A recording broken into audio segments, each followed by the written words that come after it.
All right, folks, we're just waiting for the start of the opening ceremonies here, so welcome, and as you can see, we're in a bit of a holding pattern right at the moment here. As soon as we get things started, though, we'll be good to go. The opening ceremonies of the 2023 Don Johnson Memorial Cup from the Queen's Place Emera Centre, to be followed by the host Liverpool Privateers taking on the Kent Coyotes, coming up here in just a few moments.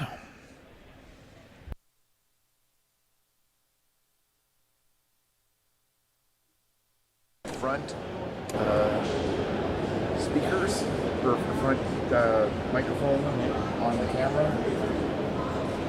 Now it'll be whatever the audio is in the building.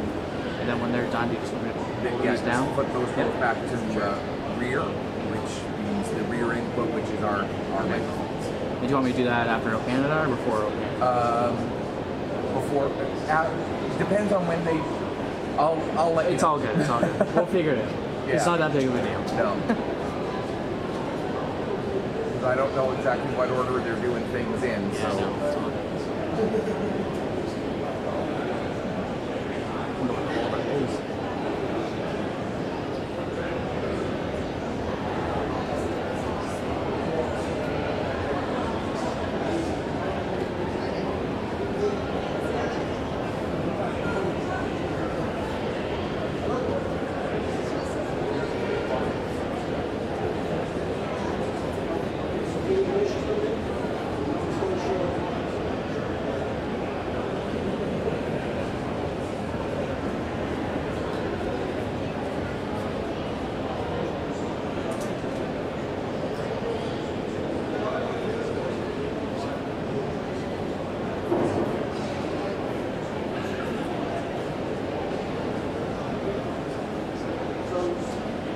Speak sore yet, or everyone pretty good? A little bit.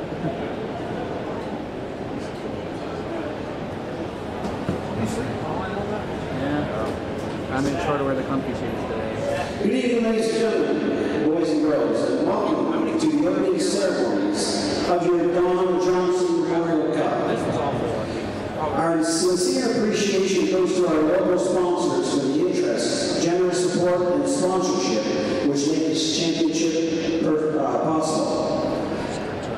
It is now our pleasure to introduce you to the competing teams. Coming up first, Nova Scotia, led by Liverpool, English Bulldogs.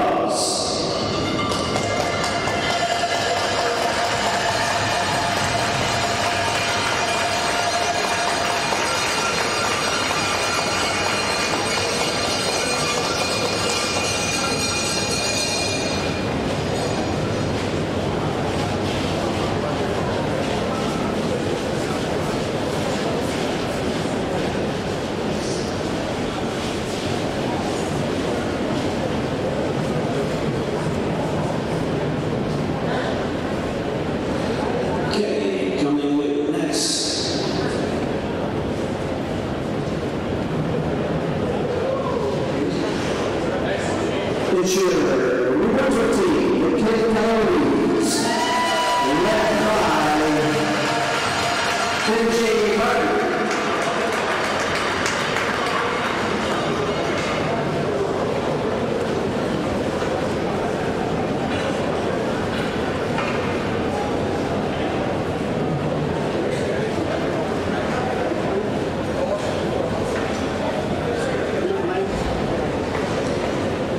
Coming up next, from Newfoundland, led by Keith Brown, Lamar Frost, CBN Junior Stars.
welcome the members of our official party. Representing the town of Liverpool, Mayor Darlene Norman.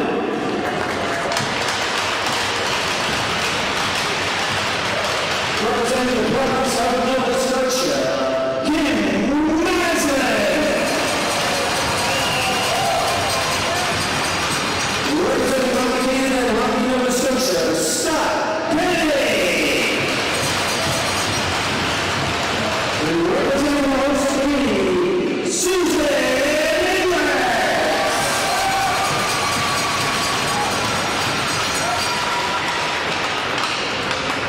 Okay, I would ask Darlene to bring greetings from the town of Liverpool. So we can just step back here and I'll hand the microphone to you. Please be careful.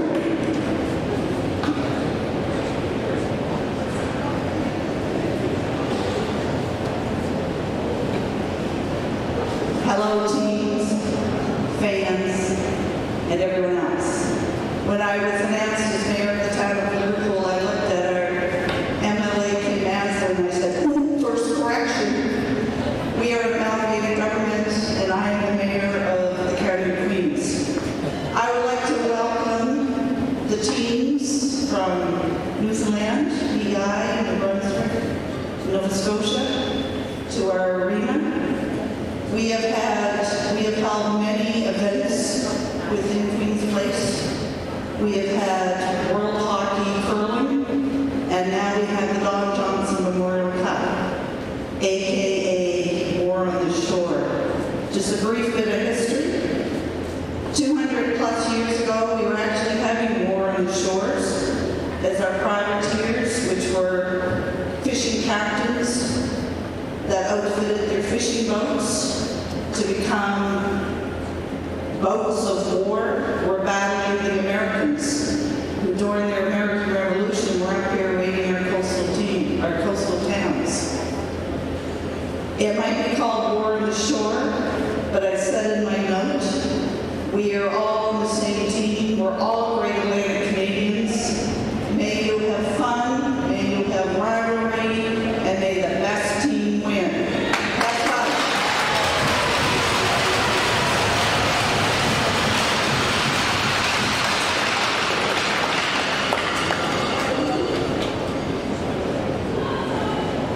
Thank you very much, Darlene. Now to bring greetings to Nova Scotia, I'd like to ask Kim to come back here just for a second. Please, I'll come to you, because if I fall, it'll be better. Got it. Thank you. Good evening, everyone. How's everyone doing?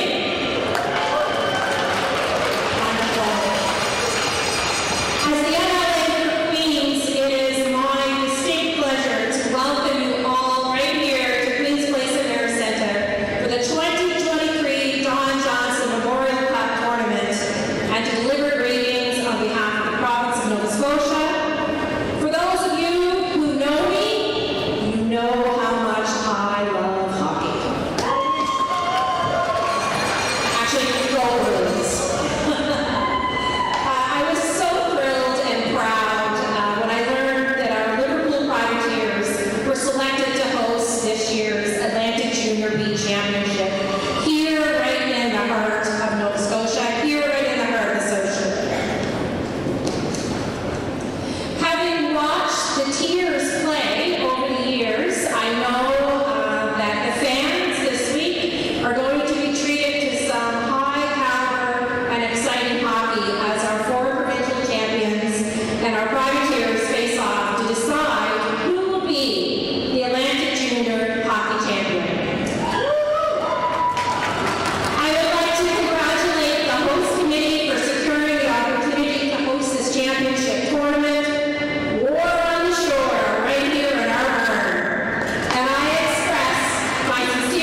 Thank you, Ken. To bring greetings from Hockey Canada and Hockey Nova Scotia.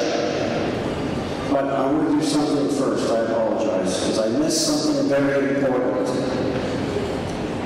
To my right, wearing the RCMP red, Krista Pye. Let's give her a big round of applause. Thank you, Krista. And down here on the left, I don't think he needs any introduction. It's the legend, the myth, the man, representing the firefighters, John Long.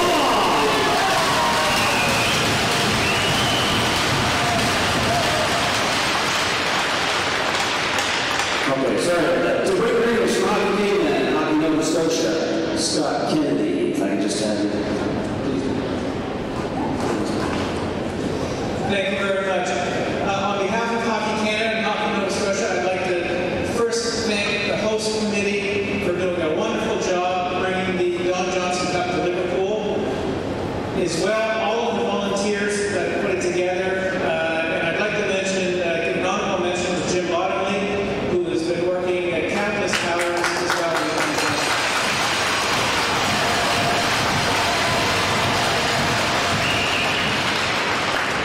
I'd also like to thank all of the teams for coming and all of the support they brought from across Atlantic Canada to here to Liverpool tonight. I just want to wish everyone good luck, good sportsmanship, and let's get the war on the shore going. Thank you very much, Scott. Appreciate it. One last speaker to bring greetings from the Don Johnson Memorial Cup host committee. I'm pleased to announce Susan Lewis.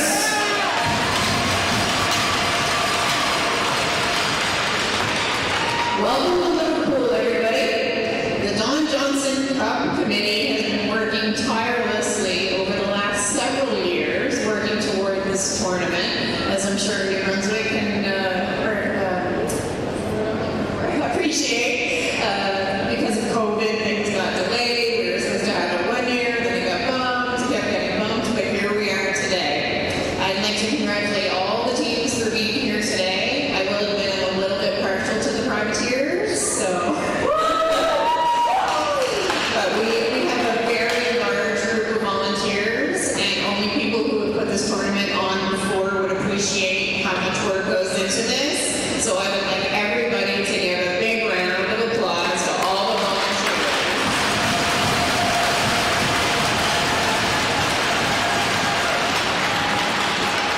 And the other great thing about Liverpool, and the privateers can also appreciate this, is we have a very loyal fan base, and many of them are here. So very, very much thanks to them as well.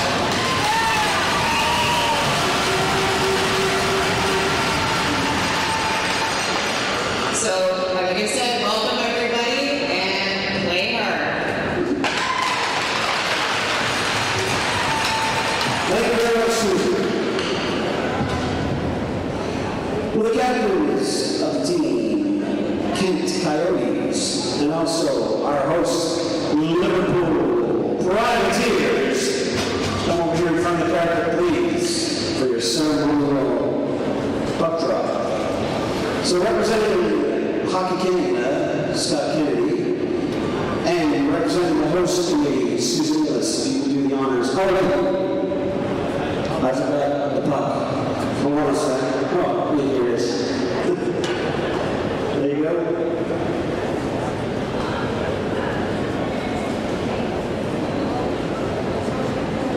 So now drop the puck to officially open the Don Johnson Memorial Cup.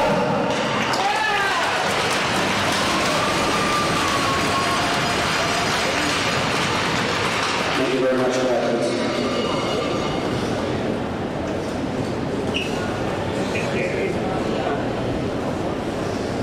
I sit there normally, you guys are a lot bigger down here than when I see you in there, so. Ladies and gentlemen, boys and girls, at this time I ask that we all stand.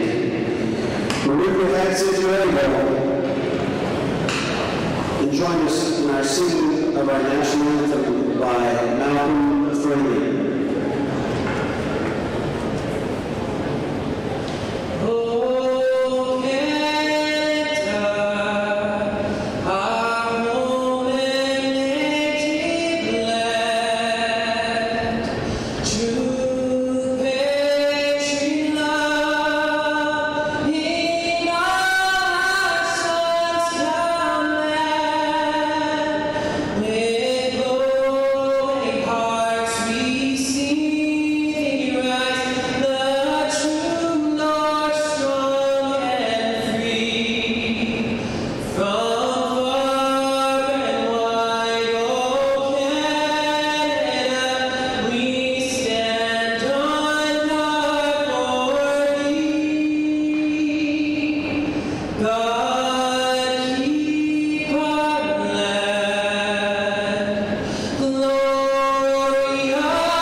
great. Let's give a big round of applause, everyone. That was awesome.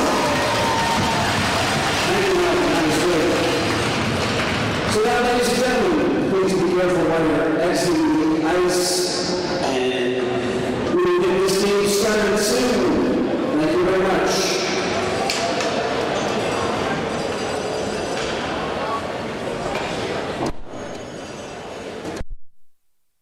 So there you have the opening ceremonies for the 2023 Don Johnson Memorial Cup here at the Queen's Place Emera Centre in Liverpool, part of apparently what is not the town of Liverpool officially anymore, is the County of Queens, or the Queens Municipality, and so one thing that we would like to add to all of the welcomes is our welcome to you, our viewers, wherever you're tuning in from, whether it be somewhere across Atlantic Canada or whether it be further afield than that, wherever you're joining us from. Thank you so much for being here with us.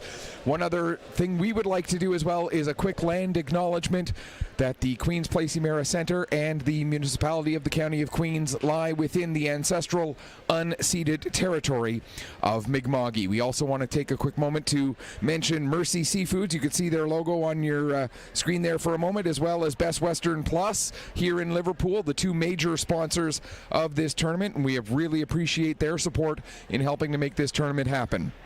Let's get into some of the keys to this particular game as we have the host Liverpool Privateers taking on the New Brunswick champions, the Kent Coyotes. Privateers come in with a record of 0-1 after a tough, hard-fought 4-3 loss last night against the Antigonish Bulldogs. The Kent Coyotes coming off of a tough, hard-fought victory earlier today against the team from Newfoundland Labrador, the CBN Stars. And my name is Michael Petter. I'm joined by Mike Barkhouse, who's going to be doing the play-by-play for tonight's game. And Mike, a 1-0 team against an 0-1 team, but as we've seen through the 3 games we've had so far in this tournament, every single game you can pretty much flip a coin as to determine who's going to end up winning it. Yeah, you took the words right out of my mouth. That would have been the answer to that question. Liverpool, despite the loss last night, despite coming in here as the only team that's not a champion, so to speak, coming in, they've got to feel good about their chances. They know now they were competitive last night. Every game in this tournament has been competitive, so if they can hang with Antigonish, they can hang with anybody. And as we said, if for those that didn't join us earlier, here now, almost 2 days into this thing, we are no more sure right now about who's going to win this thing than we were last night before the first game. That's how competitive this has been so far. And it's been nothing but fantastic hockey. See, they are going to be doing a flood, so we're going to have the start of the game pushed back a little bit here. It was originally going to be a 7:30 puck drop. Looks like we're going to be closer to about 7:35, maybe closer to 7:40. We're not going to try and do 15 full minutes of pregame because as good as we are, we're not quite good enough to fill that much time, I don't think. We got to save something. We got like 9 more games. That's true. We have to do that. So we're going to take a quick break. We'll come back and get you ready when we get closer to the actual puck drop. It's going to be Coyotes and Privateers coming up shortly here on AO Live, Atlantic Hockey Online, from the 2023 Don Johnson Memorial Cup here from Liverpool.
All right, we're just about ready to get things going, and I'm going to go way out on a limb here with the only prediction I'm going to make for this game. When 59 minutes have been played, somebody will be leading by 1 goal. That's it. That's it for my predictions. I mean, certainly the odds are in your favor based on what we've seen so far. Wouldn't count it out whatsoever. And again, we mentioned earlier Liverpool liking their chances based on the competitive nature of this tournament and their game last night. While they certainly have an advantage here, and that Kent has already played today, whereas Liverpool sat back with their feet up watching. That's an advantage for Liverpool at least. Maybe not right now, but maybe when we get into the third period, the legs might start to get a little heavy for Kent. Exactly, yeah. And for the Privateers, that's what they've got now for the rest of the round robin. They'll have a team that played at noon every night at 7:30 from here on in. So the schedule very much in the Privateers' favor going forward. Privateers technically in this game are the visiting team, so the Kent Coyotes will have the opportunity to at least get the line matchups that they want. Depending on how much they try to use that advantage, we'll have to wait and see. Starting goaltenders Aidan Durnford getting his second start of the tournament. He's 0-1 with a 4.0 goals against average. Actually, that goals against average is probably about 4.03 because he did come out for an extra attacker right there near the end. An .897 save percentage. Olivier Dallaire gets the start for the Kent Coyotes. He did not play in the game this morning, so this is his first action here for this tournament. As I don't think we're going to have another playing of the anthem again. I can't imagine that we will, so we'll just get into the start here, I would think. And of note, not to sort of interrupt, we have seen, and it looks like we may see it again here, twice already, and now it appears to be a third time in 4 games, 10-minute misconduct penalties to someone at the beginning of the games for crossing the red line during warm-ups, we believe. And now we saw it last night with Malcolm Bussey. We saw it earlier today. Remind me on the player.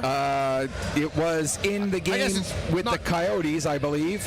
Yes, it was in the game with the Coyotes. And we saw it with Reeves from Kensington. Yes. And now we see a player from each side in the box, Miguel Poirier and Carson Gallant. So we can only assume that these are, again, 10-minute misconduct penalties to those players. And from everything we hear, it's for crossing the red line during warm-up. So, you don't need us to tell you at this point that they're really cracking down on that. But this is the third time out of 4 games we've seen it. And prior to this weekend, I have never seen that actually get called. I've seen thousands upon thousands of violations of it, but I've never seen it called until this weekend. And we're underway, so I'm going to let you take over, Mike. Thank you, Mike. Game 4 of the Don Johnson Memorial Cup underway from Liverpool. A charged up atmosphere here tonight with the home team on ice after the big opening ceremonies. And here we go. Bourque for Kent. Slides one to the crease. That doesn't get on goal. Kept in by Bastarache. Nicholas Bastarache for the Coyotes, defending Don Johnson Cup champions. They hosted the event and won it last year. Delayed offside here on the Privateers as Bastarache spins back. The puck sticks in the water a little bit. Now Malcolm Bussey centers for Patterson. Can't get the shot away. Roy and LeBlanc chase that to the sideboards. Now Dallaire leaves it for Bastarache. LeBlanc in on the forecheck, bumps his man. McGilvery activates from the point, sends it towards the goal. That doesn't quite get there. Now the Coyotes bank it off the boards and just out over the blue line. Not able to keep that in at the blue line was Nolan Greenlaw. Good start here through 1 minute and 3 seconds.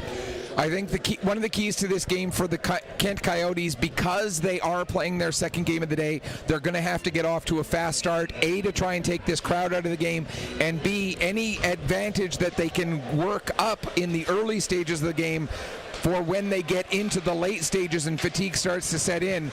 Anything they've got built up in the bank is going to have to be huge for them. Yeah, and it's a fascinating dynamic too, because ordinarily in a 1 game per day type scenario, we'd say move your feet, finish your checks, dump and chase, play hard, but you almost have to save a little bit, don't you? Exactly, yeah.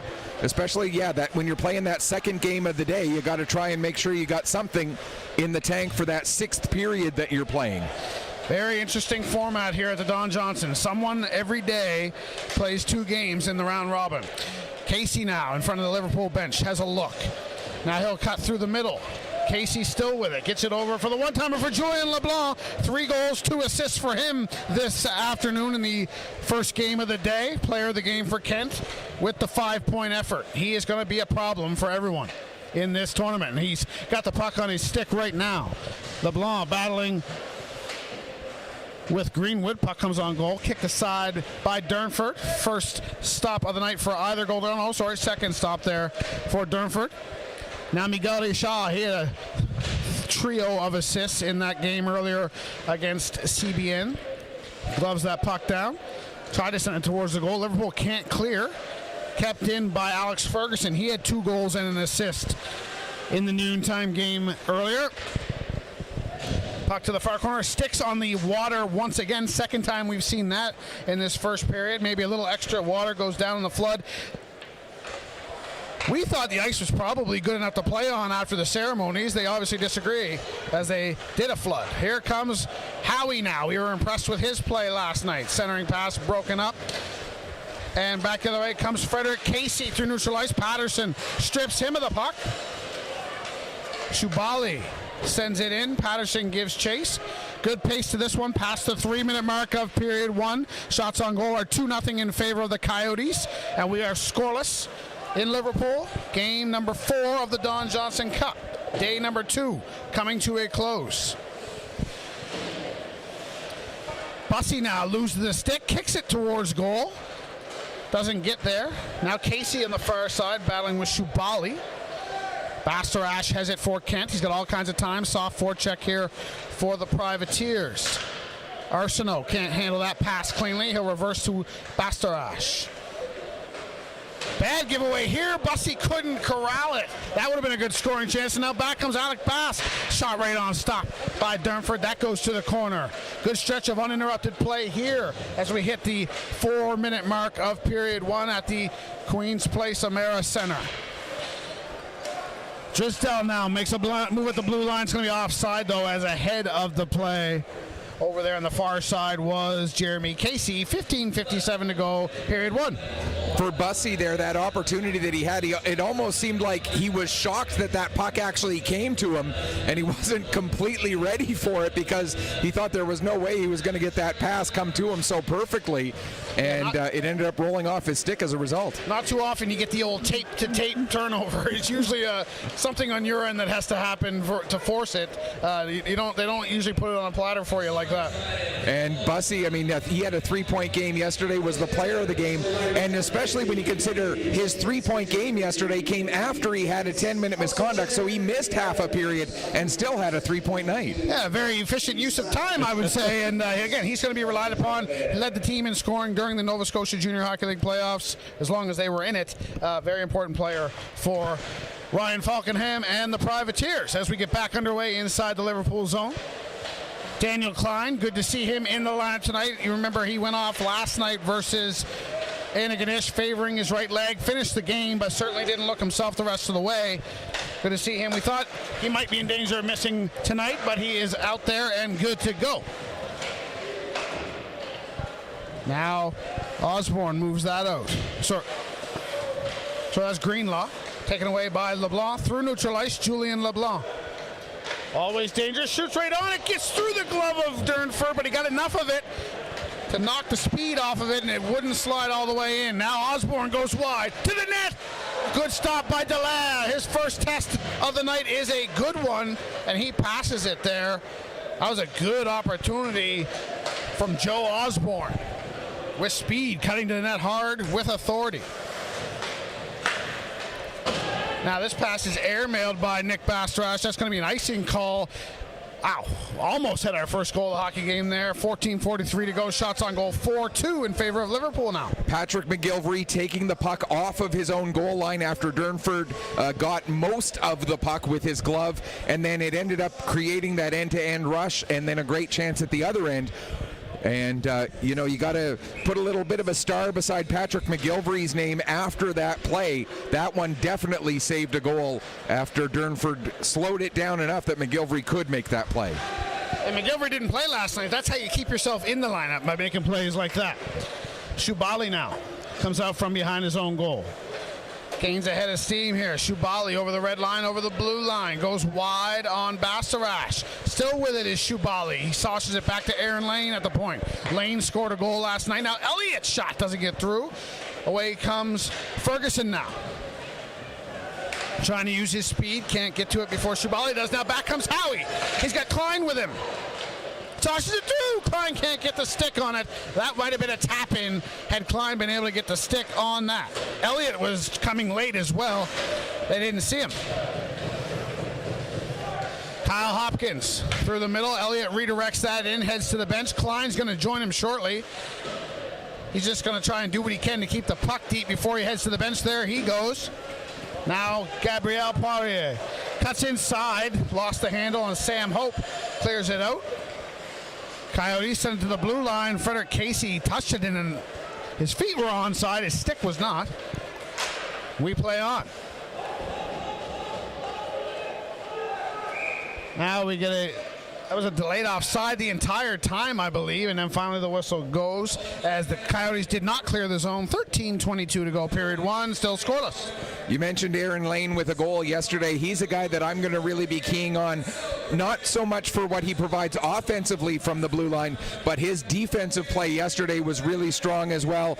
And you know that he's going to see a lot of time out there on the ice against some of the top players of this Kent Coyote team. He's a very strong shutdown defenseman for the Privateers. Yeah, and a guy that coming out of the U18 ranks with the South Shore Mustangs, you know, he was probably thought is going to be an offensive defenseman. That really didn't develop in junior. He's turned into more of a reliable defender. You said it. Patterson now, a shot. That's off the stick of Casey. Still in the zone. Bussey tries to get it down low. Can't. And now away comes Kent. Casey ahead to Bask. Bask steps around his man Hopkins. Lost his stick, though. Not going to be able to do much without that. And the Privateers clear. Julian LeBlanc races back. Sam Hope watching him. LeBlanc reverses it over to Philippe Drisdell. Ahead to Bask. Alec Bask, the captain of the Coyotes. Through neutral ice. Still with it. Shoots. That's blocked on the way in by McGilvery. McGilvery with a strong debut so far through his first 7.5 minutes of game action. Couple good defensive plays. And now Olivier Poirier has to race back. Privateers are changing, so no real discernible forecheck here.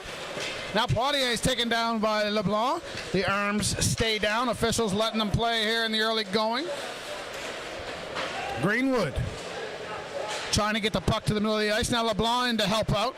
Comes back to McGilvery at the point. McGilvery wrist shot right on. Delia kicks that up to the far side. Now keeping it in is Greenlaw. Now Greenwood doing good work down there. Kicks it to Osborne. Osborne still with it. Goes through the legs of LeBlanc. Behind the goal. Looked like he might go for a Michigan, Osborne.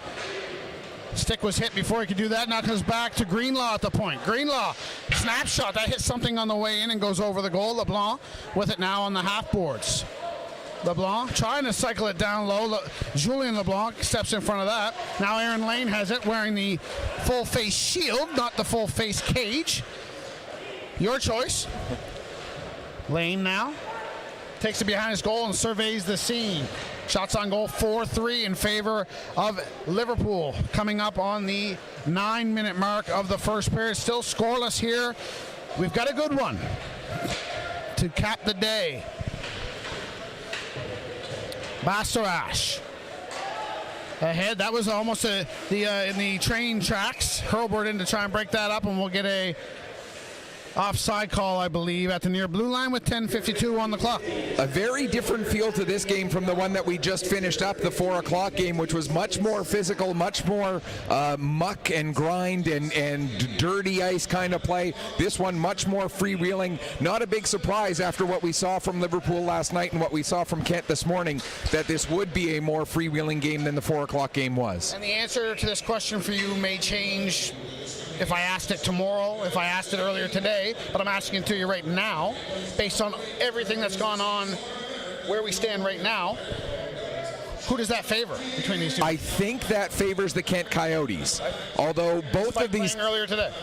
despite playing earlier today, only because the Coyotes, you look at the offense that their blue line brings is a little bit stronger than the offense that the Privateers bring from the blue line, and therefore I think because they have that extra push from the back end, I think that might end up helping them through the first two periods. By the third period, I think then because you asked it to me now, with 10:39 left to go in the first period, I think it's advantage Coyotes. The more the game goes on staying tied, getting into the late stages, it may switch around to the Privateers. I made the rules of the game. I can't. You did. When you use them against me, I can't say anything. Alex Ferguson is now going wide on Lane. Ferguson gets it down low. Lishaw is bumped by Howie. They continue to battle. Of course, the point of emphasis this year for the officials is make them dig the puck out. Don't blow it dead. You're not going to see that happen very much anymore. So we approach the halfway mark of this first period. Cedric Bassorash takes a bump from Klein. And now away come the Privateers. Howie. Good job to shield that puck as Lishaw was leaned on him. Now we're going to get a penalty here as the official down low behind the goal signals a holding call. And it is going to be Miguel Lishaw off for holding. First power play of the night goes to the home team. And the Liverpool Privateers yesterday went 2 of 5 on the power play, so their power play so far this week is at 40%. The penalty kill, this stat, 3 of 4 on the penalty kill, so a 75% efficiency for the Kent Coyotes. Normally, over the course of a long term, if you said 75%, you'd go, but when it's 3 out of 4, you can't ask for a whole lot better than that from the penalty kill for the Coyotes through one game. Yeah, if we're being honest, as that 5 seconds comes off the clock on that quick shot off the draw, if we're being honest, based on what we've seen through the first day plus one, these are probably the 2 best power plays we've seen in this tournament so far. Oh yes, absolutely. And I mean, you look at the power play that the Coyotes had, and when they get their first chance, we'll look at the numbers more closely. It was dynamite in game 1. Carson Gallant gets over to Shubali. Tried to get it down low, stepping in front of that though, and clearing it is William Bourque. Howie now takes over for the Privateers. They'll get set up as we hit the 25-second mark of this man advantage. Howie through neutral ice. Going wide on Bourque, overskates the puck, and that is cleared by Miguel Poirier.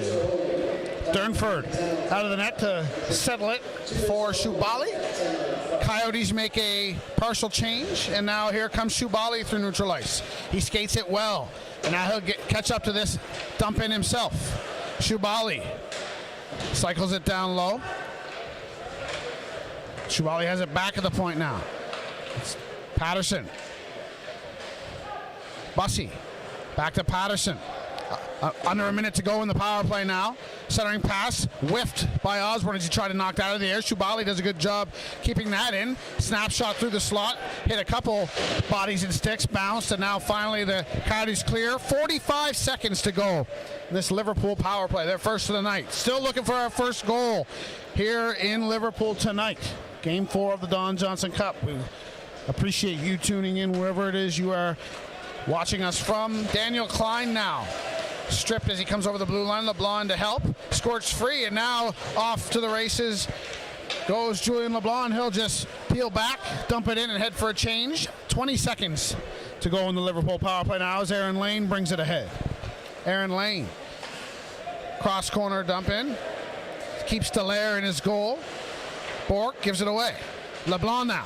Back to the point of Greenlaw. 5 seconds in the power play. Lane shoots. That's blocked by Baskin. Now coming out of the boxes of Lishaw.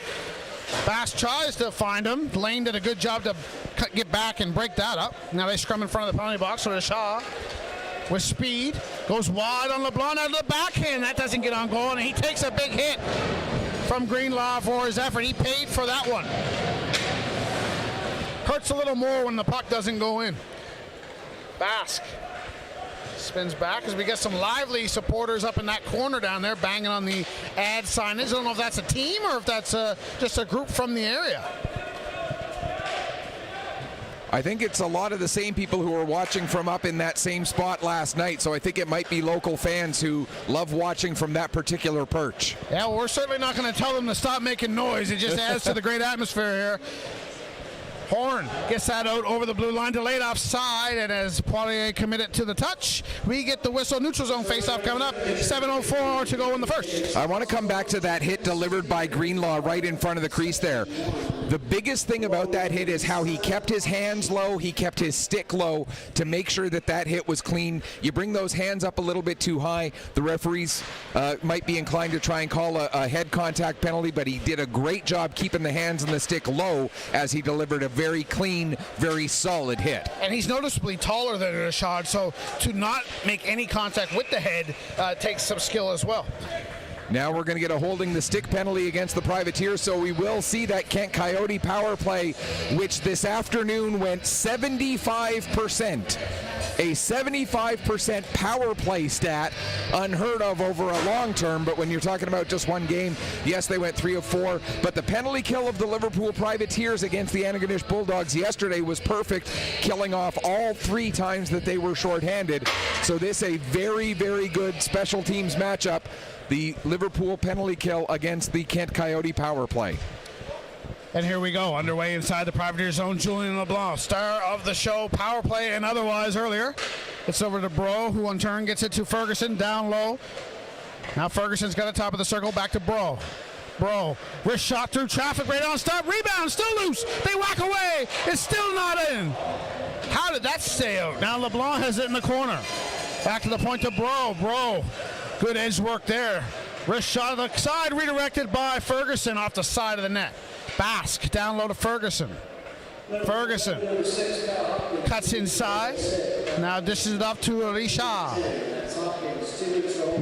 Miguel Richard drops for Julian LeBlanc into the slot. Basque turns, faked the shot, get it over to Ferguson. Couldn't get it to him straight away though. Now the one-timer for LeBlanc scores!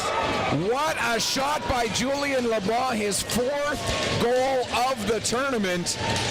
And you almost have to let when Julian LeBlanc is out there on the power play, you almost, as the penalty killers, have to let it be a 4-on-3 for everybody else and just keep one guy with LeBlanc, because he's able to find open space so well and has such a good shot that he is going to make that type of a goal time and time and time again here this week. And if you remember correctly, the first power play goal of the day for the Kent Coyotes in that game earlier was from that identical spot. It was the exact same play. The only difference, that one went just under the crossbar. The first one went right along the ice. But other than that, the positioning of LeBlanc, the one-time shot, the design, the part of the ice, everything else was the exact same. Exactly, yeah. And the Coyotes have a system that works, so they're just going to keep using it until somebody figures out how to stop it.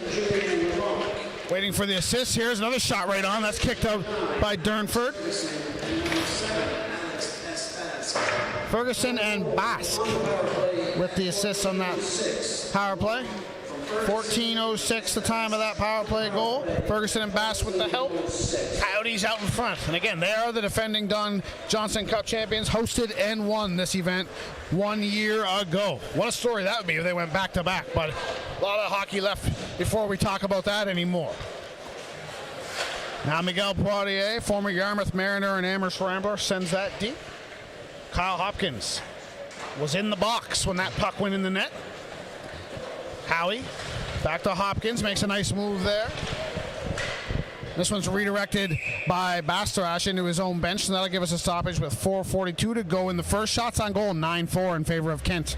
You had asked a question earlier in the power play how the puck had stayed out when there was that scramble. I want to come back to that because it was number 77. It was all about Shubali, John Shubali, who was able to keep that puck out. He made a couple of saves for Aiden Durnford while Durnford was laid out on the ice. Shubali, another one of those great defensemen for the Liverpool Privateers who are so strong on the defensive side of the puck. Sometimes you need a little help, man. That's how she goes. This one's dumped in around the top dasher. Oh, almost a big hit there. Greenlaw almost got into his man, just missed. Now Poirier has it. That's Miguel. Comes back to the point to Arsenault. Arsenault Over to Nicholas Bastorash, shot right on stop, rebound stopped, and Durnford has it. Durnford's been the much busier of the two goaltenders, and he's been sharp. Just the one puck has beaten him. 4:10 to go in the first. We talked about the great hit that Greenlaw had thrown earlier on and how it was clean. If he had been able to make contact on that other hit, oops, I put it up on the wrong side. My apologies. Thank you for noticing that, Mike, and correcting that for us. I was just about to say, Greenlaw, we talked about that great hit he delivered earlier. If he had been able to make contact with this hit when he was going into the end boards, it would have been another fantastic, clean hit, leading with the hip, making those body contacts the correct way. Greenlaw showing his physical presence out there here in the early stages of this game. Yeah, several of the privateers have been throwing the body here in the early going. Again, if I had to guess, that's part of the game plan from Ryan Falkham. Just like we talked about, these guys have already played a hockey game today, an intense, fast-paced hockey game. At that, lean on them, put the body on them, make those tired legs even more heavy. Exactly. Face-off will come to the left of Durnford here in the Liverpool goal. 4:01 on the clock. Julien LeBlanc has his 4th goal of the day to give the Kent Coyotes, the defending champs, a 1-0 lead. Now Durnford pokes this out right to Casey, and he scores. A mistake there from Aiden Durnford. He poked the puck right onto the tape of Jeremy Casey's stick, and he made no mistake going high blocker side. 3:50 to go in the first. It's 2-0 Coyotes. And Durnford showing a little bit of frustration there, slamming his stick down on the ice as that mistake. And with this Coyotes team, they are so good at pouncing on mistakes. Whether it be you take a penalty, their power play is going to make you pay for it. You make a misplay like Durnford did there, they're going to find a way to make you pay for it. You have to play error-free hockey if you want to be able to beat this Kent Coyote team. And it wasn't necessarily the wrong play by Durnford. Oh, no, not at all. He made the right play. He just put the puck in the wrong area. If he goes to the right, off to the sideboards, no harm at all.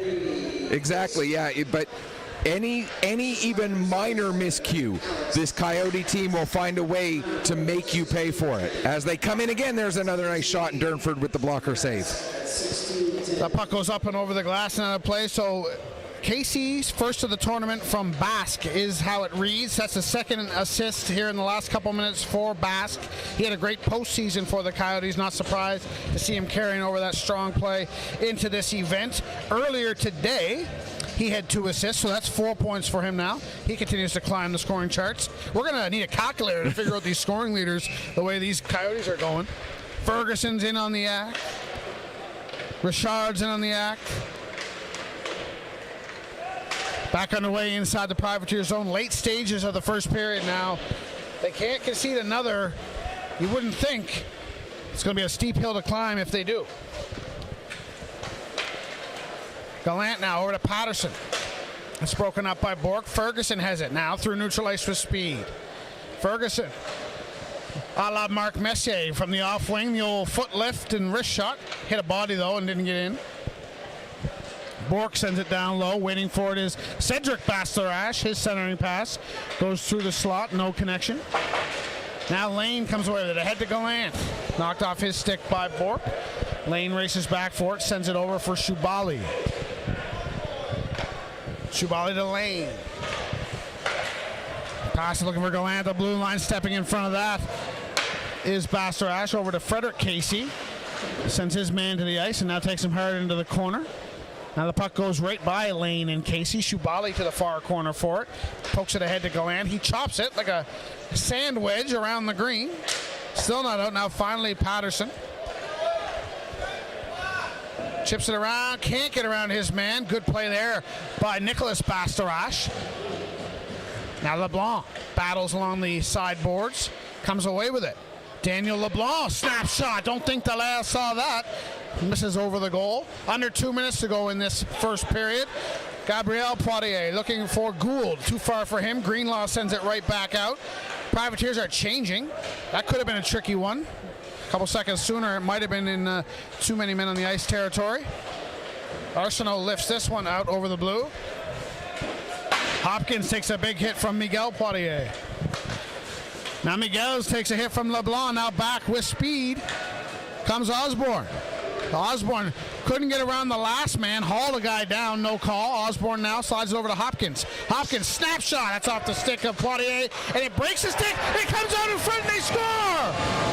Osborne gets on the board with 1:05 to go in the period. It's a one-goal game. Osborne may have gotten the goal, but it was LeBlanc who made a beautiful play, picking that puck off of the end boards and putting it right onto Osborne's stick, giving him the easy tap in.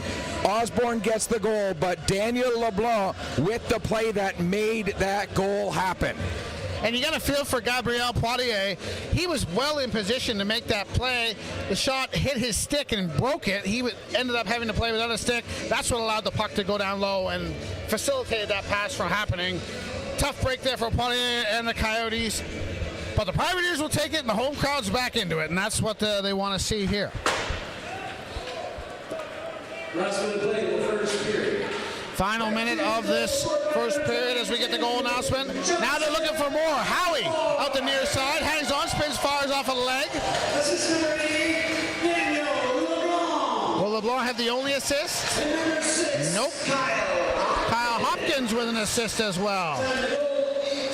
There's a shot kicked aside by Durnford. Looking now towards the goal was Bork. And now they can't keep it in.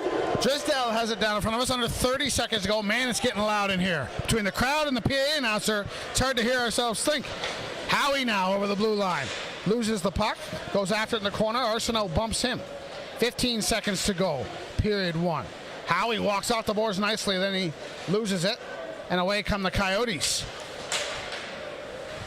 Bro had that knocked off his stick. Wanted a slashing call, not going to get it. 3 seconds left on the clock, and it is going to expire. An entertaining opening 20 minutes here on day 2 of the Don Johnson Memorial Cup sees the host, I guess, they're the guests. The white jerseys fooled me.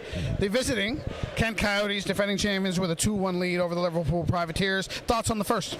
A great period of action. You look at the shot clock, it says 13-5 in favor of the Kent Coyotes, but it really didn't feel like a 13-5 shot clock kind of period. It felt a lot more evenly matched than that. Yes, the Coyotes did have a little bit more of the territorial play, a little bit more of the puck possession, but not quite to that discrepancy of a margin.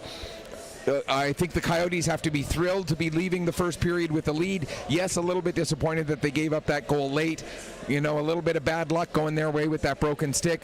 But again, you got to give credit to Osborne and LeBlanc for the way they put that play together. And a very, very solid first period by both teams. So Liverpool has got themselves back in it. We know that.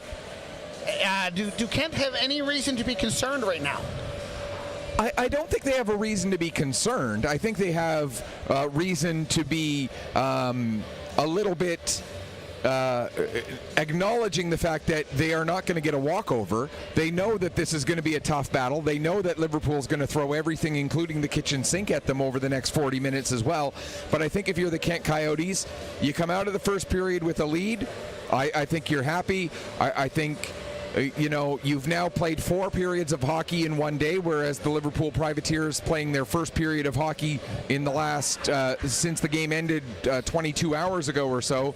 So I think overall, the Coyotes, the one thing they do have to be not concerned, but maybe a little bit cognizant of, is that they are going to have to find a way to be more economical with their energy as the game continues. He's Michael Petter. I'm Mike Barkhouse. 20 minutes in the books here on a Wednesday night in Liverpool.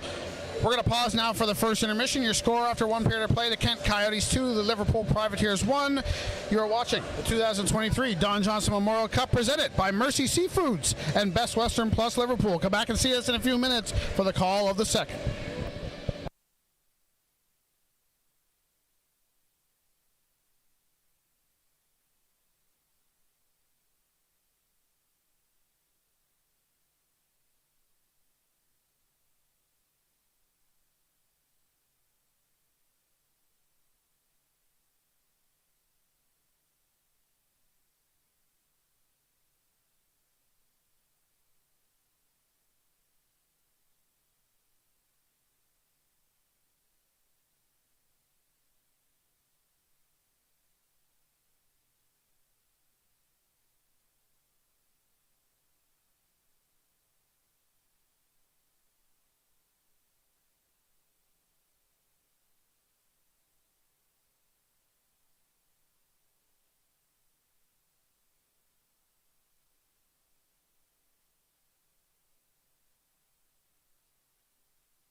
Welcome back as we get ready for the start of the second period here. Kent Coyotes lead the Liverpool Privateers 2-1 after the opening 20 minutes. And Mike, we're right ready to go into the action, so I'll let you take her over, and another great 20 minutes of hockey coming up. Yeah, shots on goal through 20 minutes, 13-5 in favor of Kent. Just to recap the scoring quickly, Julian LeBlanc is fourth of the tournament. Alex Ferguson and Basque with the assist, 14:06 on the power play. Then Jeremy Casey would score his first of the tournament. Basque with the assist at 16:10. Privateers would get one back just before the end of the period at 18:55. Joe Osborne, his first of the tournament. Daniel LeBlanc and Kyle Hopkins with the assists as we are underway second period. Crowd is engaged. Both teams are engaged. Broadcasters are engaged. That's all you can ask for. There's a shot through traffic. Dallaire, positionally sound. Not sure he saw much of it, but it hits his pad. Now LeBlanc. Down low for Osborne, the goal scorer. Osborne. Glove down by LeBlanc. Shot sticked aside by Dallaire. Lane on the far side sends it on goal, and Dallaire calmly gloves that. First stoppage comes with 19:18 to go. Great rebound control there by Dallaire, sending it over to the far boards where he saw that there were no Privateers right there right away. Lane does step down and then get a good shot away, but Dallaire had plenty of time to get himself square to the shooter again and made a very easy looking save because his rebound control on the first save was so good. Yeah, it's not always about stopping pucks. That's 90% of it, but it's also about where you put pucks. And you're like a director or a conductor out there. So yeah, that's very important. Here we go as we approach the 1 minute mark. Casey, he's got a goal tonight. Gives that one away though. Now the pass looking for Gallant. Good read by Basque, the captain. To step in front of that, he'll send it deep now. 2 assists for him in this hockey game. Alex Basque. Now Patterson looking for Gallant. Gallant takes it nicely across the middle. Shoots! That one had a lot of steam on it, but it didn't have a lot of accuracy, and it sails over top of Dallaire's goal. Now Greenlaw fakes the shot, gets it to Gallant, back to Greenlaw. Greenlaw, where shot redirected by Bussy. That didn't miss by a lot from our angle. It looked like it might have got in as it was going behind the net. It looked like it might have hit that mesh behind Dallaire. Hopkins keeps this in front of his own bench, sends it towards the goal. Another stick save from Dallaire. Bussy over to Hopkins, shot right on. Pad save by Dallaire as we approach the 2 minute mark here of period 2. Hopkins can't keep this one in. He'll send it in. Glove down by Drysdale. That hurt a little bit. There was some steam on that. Here comes Basque now in. Shot right on stop. Bad rebound there from Durnford. But Greenlaw sweeps it out of harm's way. Now Julian LeBlanc back for it. 4 goals already in this tournament for number 16 of the Coyotes. Hopkins gets the red line, sends it in. Glove down by Dallaire, and he'll settle it for LeBlanc. LeBlanc whiffs on the pass, goes right to Hurlbert. Good save by Dallaire, bailing out his superstar defenseman there. You don't see that too often. LeBlanc just topped it. Now there's a big hit on Richard by Horn down below us. Now Greenwood is taken down. The action continuing to heat up here. Now Cedric Bastarache over the blue line with speed, drops it for Alex Ferguson. Ferguson on the backhand, sweeps it out in front, and Richard couldn't get a stick to it. That might have been a tap in.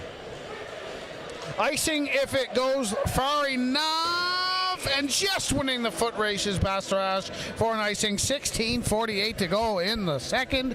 The action is heating up. Great start to this period by the Liverpool Privateers. We played 3 minutes 12 seconds, and they have outshot the Kent Coyotes 7-1 in that 3 minutes and 12 seconds that we have played. They had the first 5 shots of the period, and a couple of them very dangerous. And then after the Coyotes got one shot, the Liverpool Privateers get another shot that was incredibly dangerous thanks to that bad turnover by the guy who I don't think he's made a mistake yet prior to that moment in Julian LeBlanc. Yeah, and Dallaire, comparing the two goaltenders, because this is the only team we were talking about that we've seen play both their goaltenders so far, but they're also coincidentally the only team that's played 2 games in one day. Dallaire is total opposite of LeBlanc. LeBlanc's acrobatic, loves to come out of the net and play the puck. Dallaire likes to stay in his net, be positionally sound, bit bigger goaltender. So it's nice to have two good goaltenders that are good at different things and for different reasons. Exactly, yeah. And the one thing about that, though, is sometimes as a defenseman, you got to try to keep it in your mind, which goalie am I playing with? What style is he playing? And as long as you can keep that differential in your mind when you're a defenseman playing in front of that goalie, you're going to be all right. Very true. 16:31 to go in the second period. Face off to the right of Durnford is controlled by Liverpool. Klein gets it ahead to Elliott. Elliott goes wide and beats Bastarash. Elliott, he's got Klein out front, tried to find him, was unsuccessful in doing so. Shubali now, good turn. Really impressed by Shubali tonight. He's been a force on the blue line for the Privateers. Klein in front of his own bench. Knocks it into the zone. Dallaire has to play this one as it's coming right down on top of him. Plays it right to Elliott. Comes out in front. Dallaire had to make a save, and then Klein pops it up into the mesh. Another anxious moment for the Coyotes behind their goal. They've been a little bit lackadaisical with the puck in their own zone, almost forgetting the fact that the Liverpool Privateers are coming in and forechecking hard and pressuring the play. The Coyotes have to be a little bit more responsible, a little bit more aware of where those forecheckers are as they make their plays deep in their own end. Might fatigue be setting in now a little bit? Before you see the physical fatigue, you tend to see the mental fatigue really start to kick in, and that might be what we're seeing from this Kent Coyote team. This is their 5th period of hockey today. It'd be like they're playing a double overtime game right now against a team that's still in regulation. LeBlanc, as Liverpool continues to keep the pedal to the metal. LeBlanc to the near boards. He'll send that down low. Drysdale touches it, high stick, not the penalty variety, but the high sticking of the puck is called as Kent touches the puck. 15:36 to go, shots on goal now, 14-13 in favor of Kent, but yeah, you can really see a change here right now. You know, the most important time of day for any of these teams that's playing the 2 games in one day is the time between 2 o'clock and 5 o'clock, between the time that first game ends and those next 3 hours, what they do to get their muscles relaxed again, to get those muscles into a position where they can get refreshed, how they get the nutrients into their body, and what they do to get those muscles to rest and relax in that time in between. That's going to be the key for all of these teams that have to play 2 games in one day. How they take that bridge of that time between the end of game 1 and before they start to warm up for game 2. Scrum in the corner down there as they try and dig it out. They finally do. Coyotes have it. Miguel Poirier standing still, not what you want to see in a defensive zone. Doesn't hurt him there though. Now LeBlanc stays on his feet and sends it over here to the near blue line. Bourque ahead to Miguel Poirier. Poirier off glass and out. Glove down by Greenlaw. Not offside. Now Sam Hope peels back. Gets it to Shubali. To Greenlaw down in front of us. Gets the red line. Sends it deep. Dallaire slightly out of his net. Tried to leave it, but that ends up in a turnover. You really see the difference in the goaltenders playing the puck there. Dallaire doesn't exactly look comfortable doing it. Now here comes Basque, the captain. He's sent into the boards and dispossessed now. Dylan Patterson stops on a dime and gets going again. Patterson still with it over the red line. Cuts around Casey. Fans on the dump in. Now Casey lifts it ahead for Basque. He'll glove that down. Sending it to the Liverpool blue line. Skips over Greenlaw's stick and back to the corner for it he goes. 6 minutes gone in this second period. Remains a 2-1 Kent lead, but it feels anything but safe right now. The home team is pressing, and now we're going to get another whistle. Hit something in the Kent bench. Both teams will make some changes to the personnel with 13:50 to go. For the Kent Coyotes right now, the biggest thing I want to do is slow down the game. If I'm a Kent Coyote player right now, I want to get a whistle every chance I can, whether that be I force the goaltender at the other end to make a save and hold on to the puck, whether it be end up putting the puck accidentally on purpose over the boards, whatever it is, to try and slow this game down, take the tempo away from the team that has the fresher legs, that being the Liverpool Privateers. I'm not sure they have a choice at this point. True. This could go from 2-1 to 5-2 real quick. Dallaire steers this one to the corner. Now Bastarache sends it over. Howie keeps this in. Howie with some room makes a move. Howie, snapshot right on, pass save. Rebound sent through the crease by Elliott. And now the Coyotes poke it out to the red line. Kyle Hopkins misses Elliott with that pass. Now Bastarache gets it over to his partner. Here comes Cedric. Cedric Bastarache, collision there, and not a big one, but a collision indeed.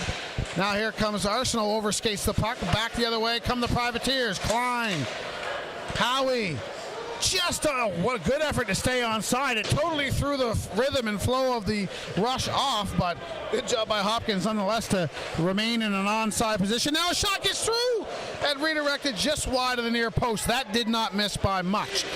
The ice is completely tilted right now in Liverpool's favor as we approach the middle stage of the second period. There's Elliott fans on a chance from the top of the slot. And back comes the Coyotes. Miguel Lisha tries to find the trailer. Gould's shot goes wide of the net. Privateers take no chances, just going to ice that puck. And they do just that, 12:16 to go. The other aspect of trying to slow down the game a little bit, especially in the second period when you're getting the long change, is get your shifts as short as you can. If you get that puck across the red line, you've been out there for more than 10 or 15 seconds even, get fresh legs out on the ice as quickly as you can, as often as you can. Try to maintain as much of your perseverance and as much of your endurance as you can. Trisdale at the point. Touch pass. Bork tried to catch up to it. Now making his life difficult is Riley Herbert.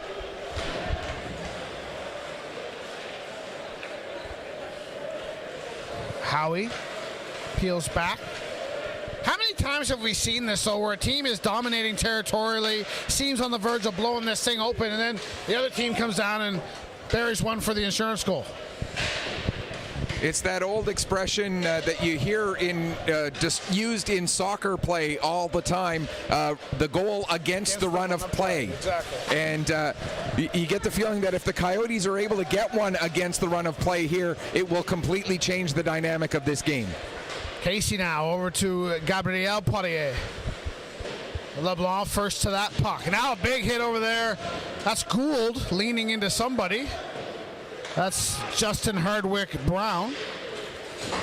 Now LeBlanc is laid out by Julien LeBlanc, his namesake. What a hit! And Daniel LeBlanc to the bench without his stick. He's got to be feeling that. He went hard into that top dasher. What a hit from Julien LeBlanc. And speaking of Julien, here he is, shoots right on. Didn't get all of it. Durnford still had to make the save. Now back come the Privateers. Onside, Gallant can't catch up to that. And the Coyotes clear to the red line. Shubali lifts it in. Stick down by Dallaire, settles it. For Olivier Poirier, giveaway in the corner. Osborne comes back to the point. Snapshot there from McGilvery, goes wide. That's Daniel LeBlanc's stick down there in the corner. It's not broken, it just is abandoned.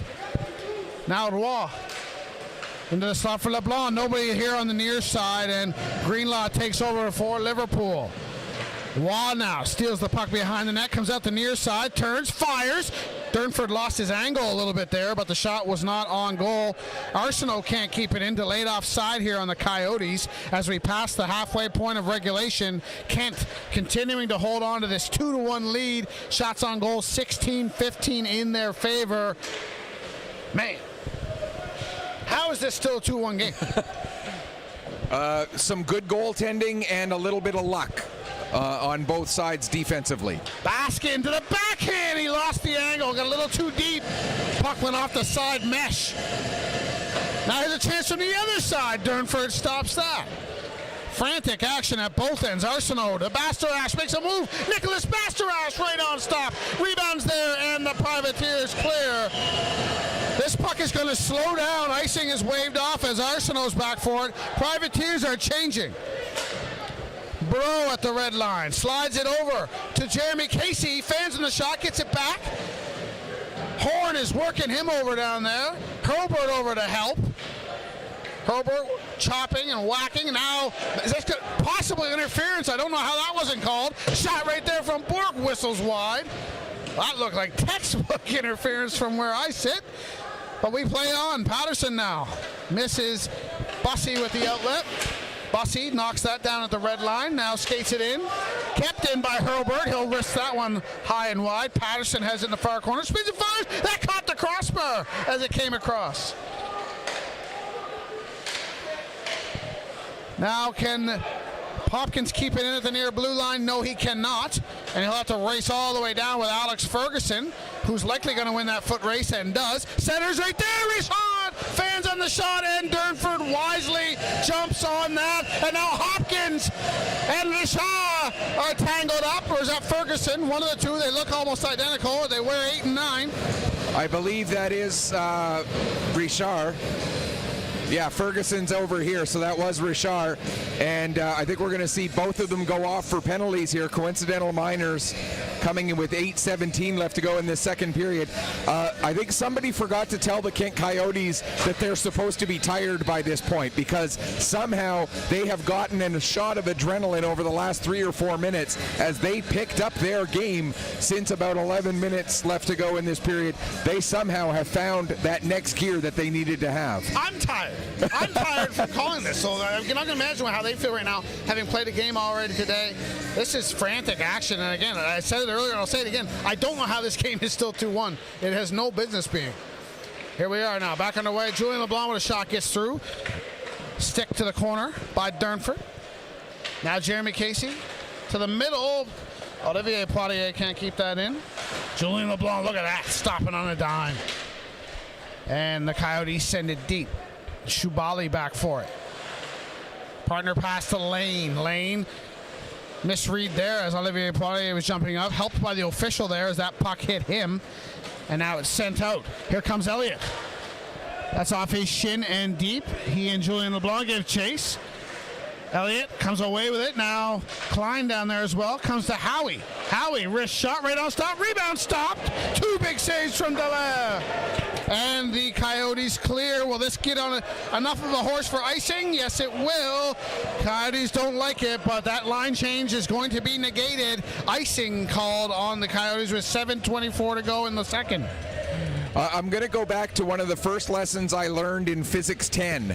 Force equals mass times acceleration, and acceleration is a change in speed, whether it be to get faster or to get slower. The amount of force that LeBlanc had to use there to get himself to a complete stop, make his change, or make his play, and then get moving again. It's phenomenal to see Julian LeBlanc, what he does so well. He skates well, he shoots well, he plays defense well. He might be the player of this tournament here through the first almost 2 days. Speaking of those players that are good enough to play at a higher level, do you think he'd look good in a junior A sweater? Oh my gosh, or major junior, definitely. Back underway, down low behind the Kent goals. We approach the 13-minute mark of the second period. Ferguson now with Lane watching him. Ferguson cuts inside, now comes out the near side as he went behind the goal. Ferguson with Lane draped all over him. Lane just slams him to the ice. You hear some groaning down below. Probably some Coyotes fans looking for a call. There's a redirected front by Casey. That didn't miss by much over top of the goal. Now spinning and firing wide is Frederick Casey. And away come the Privateers on the far side. That's Sam Hope. Hope makes a move. Hope still with it. Shoots it on goal, and Dallaire shuts the 5-hole down. Osborne now to LeBlanc. Good to see LeBlanc back out there after taking that big hit. He's all right. Shot there, hits the shin pad of Bastarache and goes to the corner. And away come the Coyotes. Jeremy Casey towards the goal. Durnford sticks that aside. Gould down there to help. Comes out the near side. Horn sends it ahead. Here's Herbert. In all alone. Riley Herbert to the backhand. Saved by Dallaire. Looked like the puck rolled on Herbert a little bit, but he made the goaltender make a save, and a good one at that from Dallaire. Riley Herbert with an incredible chance coming in on the breakaway. One of the Coyote defenders ended up falling as he tried to make his turn to get back on that breakaway chance. But Olivier Dallaire showing great patience, staying with Herbert that whole time, moving across the crease with Herbert as he moved across the slot. Fantastic play by Olivier Dallaire. Here's Herbert again. That shot hit somebody in the elbow and bounced down right straight to the ice. Rugby scrum in the corner. Herbert digs it out, comes back to Greenlaw at the point. He'll send it down low. Herbert waits. Behind the goal, centers. That's out the back of net. It's out front. Hardwick Brown had a chance on the backhand. Couldn't steer it on goal. Now Greenlaw from the point. That hits a couple bodies in front. 5.5 to go in this second period. It remains 2-1 Kent. Goals from Julien LeBlanc and Casey Osborne, the Liverpool goal scorer. And I should clarify, it's a Jeremy Casey with the goal. There are a couple Caseys on the Kent Coyotes. Julien LeBlanc now. Over to Olivier Poirier. Poirier walks in, snapshot, going wide. Durnford, though, with a good catch there to calm things down a little bit. 5:06 to go in the second. It's still 2-1. This period is the tale of two very distinct periods. The first 8 or 9 minutes where it was all Liverpool. They were throwing everything they had at the Kent Coyotes. The Coyotes able to withstand that pressure, take it, finally start turning things back up the other way. And the last 6 or 7 minutes of this period has been very much the ice starting to, if not get level, even maybe tilt a little bit in the favor of the Kent Coyotes as we now reach 5 minutes left to go in this second period. We thought that fatigue had set in for the Coyotes, but they've kind of got their second win now as they've certainly pushed back. But now we've got to be almost certain that in this third period you're going to see a different team perhaps battling some fatigue because they're starting to give it their all again. Eventually that gas tank's got to empty. Yeah, they're running on fumes, but somehow they're finding a way to make the fumes spark. Here's Baskin alone, stopped by Durnford with the blocker.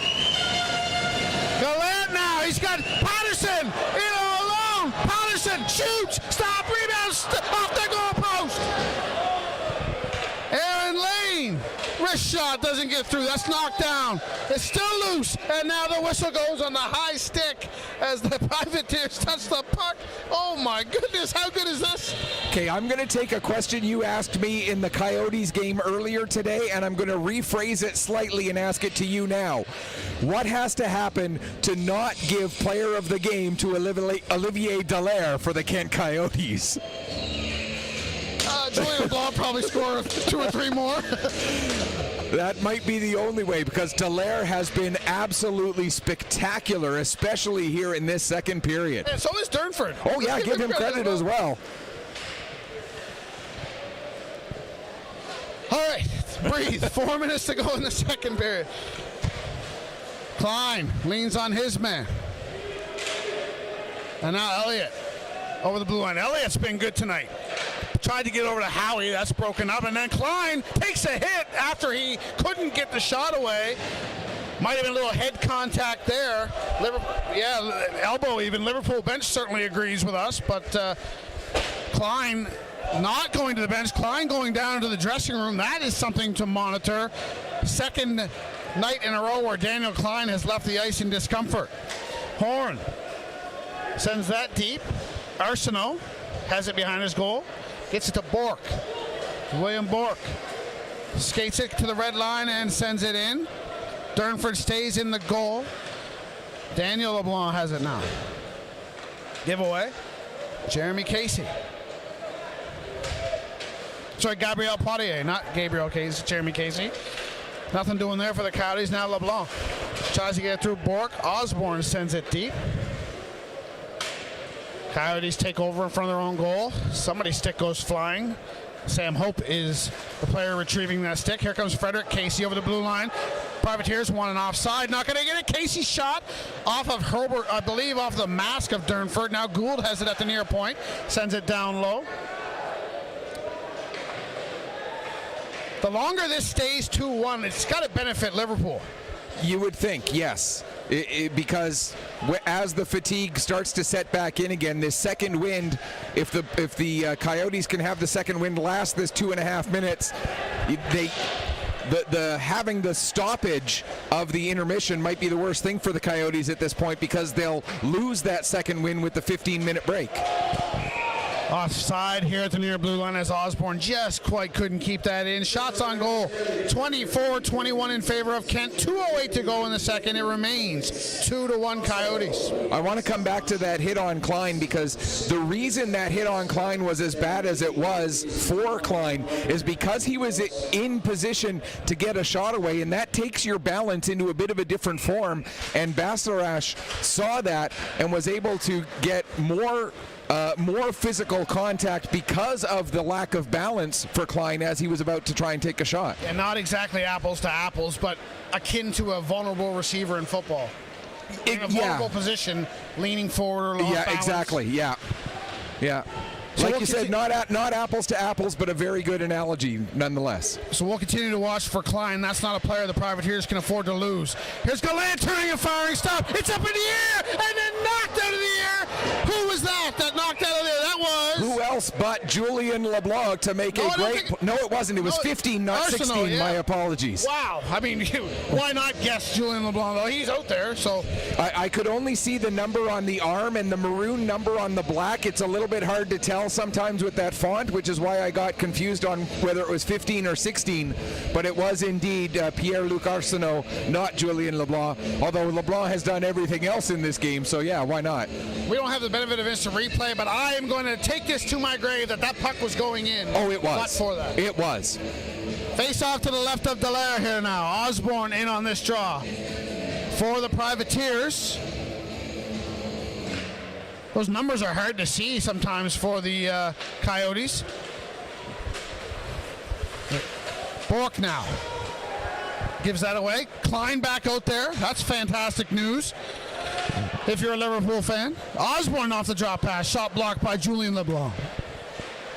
Howie keeps this in, shoots, stick save by Dallaire. Osborne sends it out front, that goes right to the crease. Lane from the far boards, blocker to side by Dallaire. Coming up on 1 minute to go in period 2, Klein. Great to see him back, cuts inside, now sweeps it back to Lane. Over to Shubali as we're under a minute to go. Shubali's shot goes wide. Lane activates from the point. Fans on that shot. Kept in by Klein, winds, fires, that's off his stick, up and over the glass and out of play. Face-off coming with 47.9 to go in the second. Olivier Dallaire is having an incredible game. He's using his blocker, he's using his glove, he's using his pads, he's using the top of his mask. He's doing whatever he has to do to get in front of pucks, and he's getting great help from his defenders in front of him, like we saw with that play that we mentioned earlier by Arsenault, other plays by his other defenders as well. This is a full team defense that is keeping this team out in front 2-1. Here comes Bro going wide, shot right on, stopped by Dervert. I think we're going to see a trend, and I think we're not far-fetched in saying this. Teams that play the second game of the day, if they are going to be successful in that second game, their goaltender's probably going to be in their top 2 players of the night. Oh, definitely.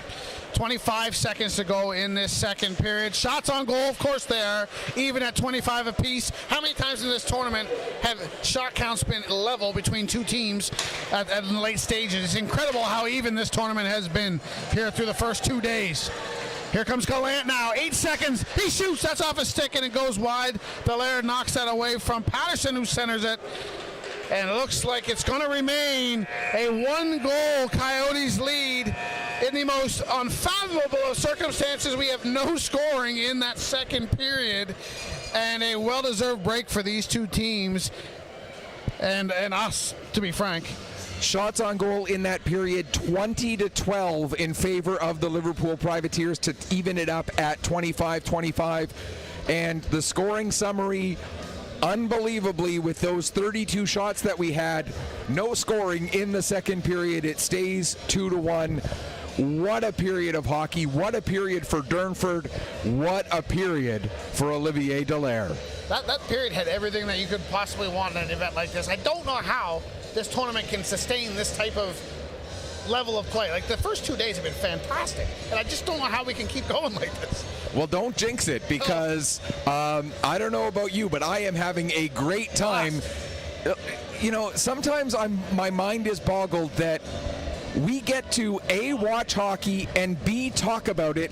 And, you know, people want us to be there and do that, and that's what we get to do night in and night out, and we get to see hockey of this quality. Yeah, and we don't take it for granted. Trust me, the privilege is all, and the honor is all ours. The real war on the shore here might be my voice by the time this is all said and done.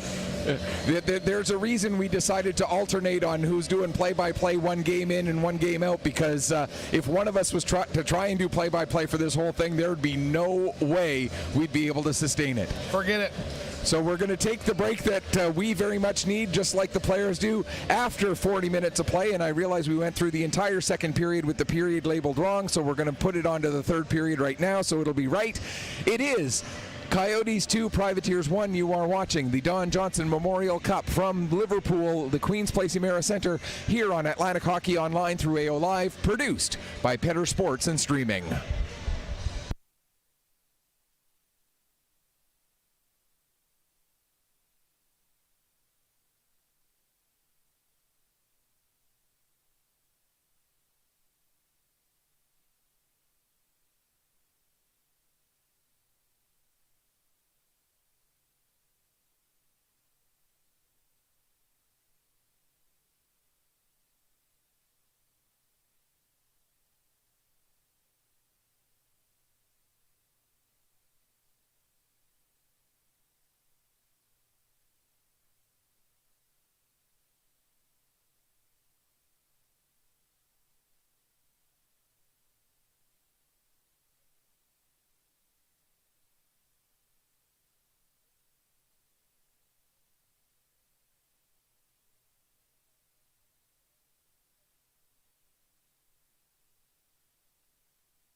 Welcome back as we get ready for the start of the third period, and this is period number 12 of the tournament overall. And if it's anything like the last 11 or the last two in particular, nobody watching at home right now should go anywhere, because you're going to see another 20 minutes of incredibly entertaining hockey. Yeah, I mean, you often see on social media, like you see some basketball, you see some UFC, where they have a camera on the broadcast crew as a big event, a big moment happens, and you see their actual reactions as they're calling it.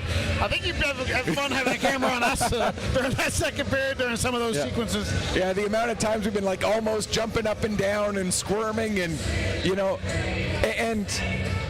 you're from the South Shore, so I mean the Liverpool Privateers a little bit closer to your home, but for me, these are two teams that, for geographically I really don't have a connection, player-wise I really don't have a connection, but it's such good hockey it doesn't matter. I'm having a great time. So here we go, third period, about to get underway. Shots on goal, even at 25 apiece, because why not? 2-1 Coyotes leading, looking for their second win of the day, and they be the early clubhouse leader at the Don Johnson Cup at 2-0.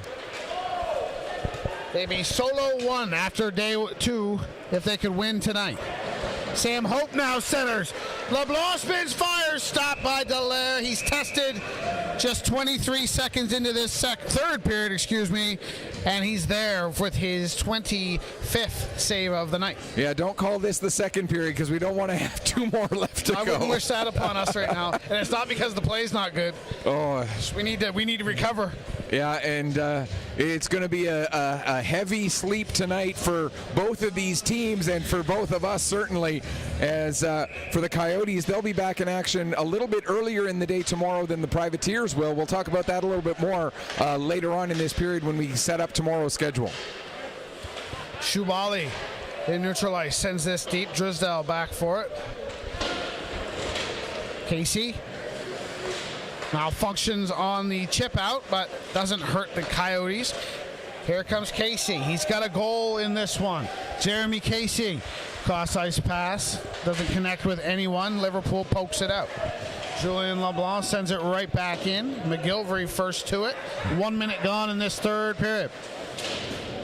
So we continue to wait to see if fatigue will set in for the Coyotes. Patterson tried to get to Gallant. That wasn't successful. Goes right down on the end boards, and it's icing called against the Coyotes with 18:48 to go.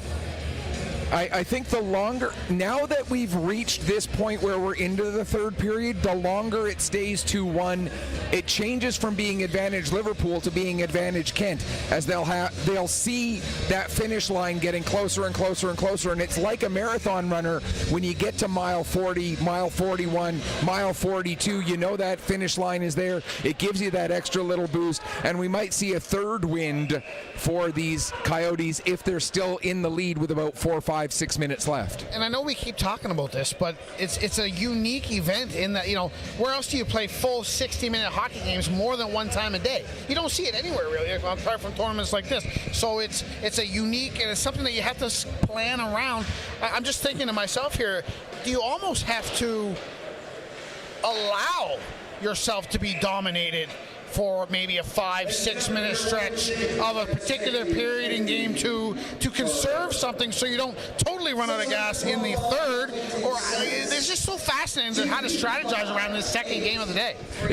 You see it, like I cover a lot of youth baseball as well. You see it's the same sort of idea of how you manage your pitching staff in a youth baseball tournament where there's pitch counts and where there's so much structure around making sure that a player doesn't get overly taxed. You got to do the same sort of thing with ice time, with situational play, with everything else, and have those third and fourth liners take minutes that in a game where you're playing 1 or 2 games in a weekend would go to the first liners and the second line guys. Arsenault reverses behind the goal to Bastarache, Nicholas Bastarache. Ahead to Cedric Bastarache. Both teams have been disciplined as well. Only 1 power play for each side. Coyotes scored on theirs. Liverpool did not convert. Howie now over the blue line, trying to make something happen for his Privateers. Cedric Bastarache. Frederick Casey in to take that. That looked like a big collision waiting to happen. Now Aaron Lane right down below us. Gets the red line, lifts it in. Dallaire obviously stays in the goal. Hardwick Brown battling down there with the other Casey. Lane misfires on that, and away comes Frederick Casey. Over to Gould. Gould goes wide on Shubali, now peels back. Shot from Bork, easy stick save there from Durnford. For him, that's save number 24. Now 2-on-1 for Liverpool. Greenwood, he's got Herbert going to the net, finds him, and Dallaire gets across and makes a save. Riley Herbert could probably have 3 goals in this hockey game. Dallaire stared him down each time. Shubali now almost lost his footing. Manages to hang on though, and now gets it to Horn, who sends it partially in. Now the Privateers are going to get it back. Shubali almost lost his footing again. You wonder if Shubali has to get a skate looked at. That's twice he almost blew a tire there. He'll head to the bench now, and we'll see if that's exactly what happens. Miguel Poirier. Far side, no one there. Julian LeBlanc over to get that. Goes wide on Hopkins. LeBlanc, he's got 4 goals already today. Fires. That one stopped by Durnford. He hugged that post. Made himself big. Hope now sends that one in. That's blockered off to the side by Dallaire. Hope, of course, the South Shore Mustang U18 player, finishing his season at the Don Johnson Cup. He's got it now. He ran out of real estate and ends up with a low percentage shot. Now a scrum. We might get a penalty here as Osborne was flattened. I think we're going to get a Kent penalty. It's when we get another to Liverpool is the only question. That started because of where Osborne was in relative proximity to Dallaire, and it looks like it is just 2 minutes roughing after the whistle against the Kent Coyotes, so the Liverpool Privateers will get their second power play of the game, coming just over 4 minutes into this third period. And this a huge turning point in this game, one way or the other. It'll be a big momentum boost for whichever special teams unit is able to be successful over this 2-minute period. Privateers with 2 power play goals last night versus Antigonish. They need one now. Here's Gallant with a snapshot right on, and Dallaire stops that. Just 9 seconds come off the clock on the man advantage. Dallaire able to be square to the shooter, able to be out high in his crease to make that save. If I'm the Liverpool Privateers, I want to get Dallaire moving back and forth a little bit more over this power play. Maybe try to get him out of position by making him move laterally a little more often before I take that shot. Back underway in the Coyotes zone on this Liverpool power play, their second of the night. Now it's hauled down is Howie. He looks to the referee. He can't believe there's no penalty call. We'll play on 5-on-4. Shubali. Over to Bussy, wrist shot, bounces just wide. Not sure if Patterson got a piece of that in front. Patterson now spins away from Bork. Behind the goal, Patterson to Bussy. 3 points last night. Looking for his first one tonight. Now Shubali, wrist shot, doesn't get to the net, and the Coyotes clear. 1:10 to go in this power play. Way out of his net is Durnford. He's going to send it up, try and catch the Coyotes on a line change. Bussy takes a bump from LeBlanc, gets it deep. Now Bastarache rims it around, kept in by Shubali. Shubali down for Howie, kicked it too far ahead, and the Coyotes clear. That's Ferguson. 5 seconds to go in this Liverpool power play. Past the 5-minute mark of the third. Coyotes have been hanging on to the 1-goal lead since the 18:55 mark of period 1. Osborne behind the goal.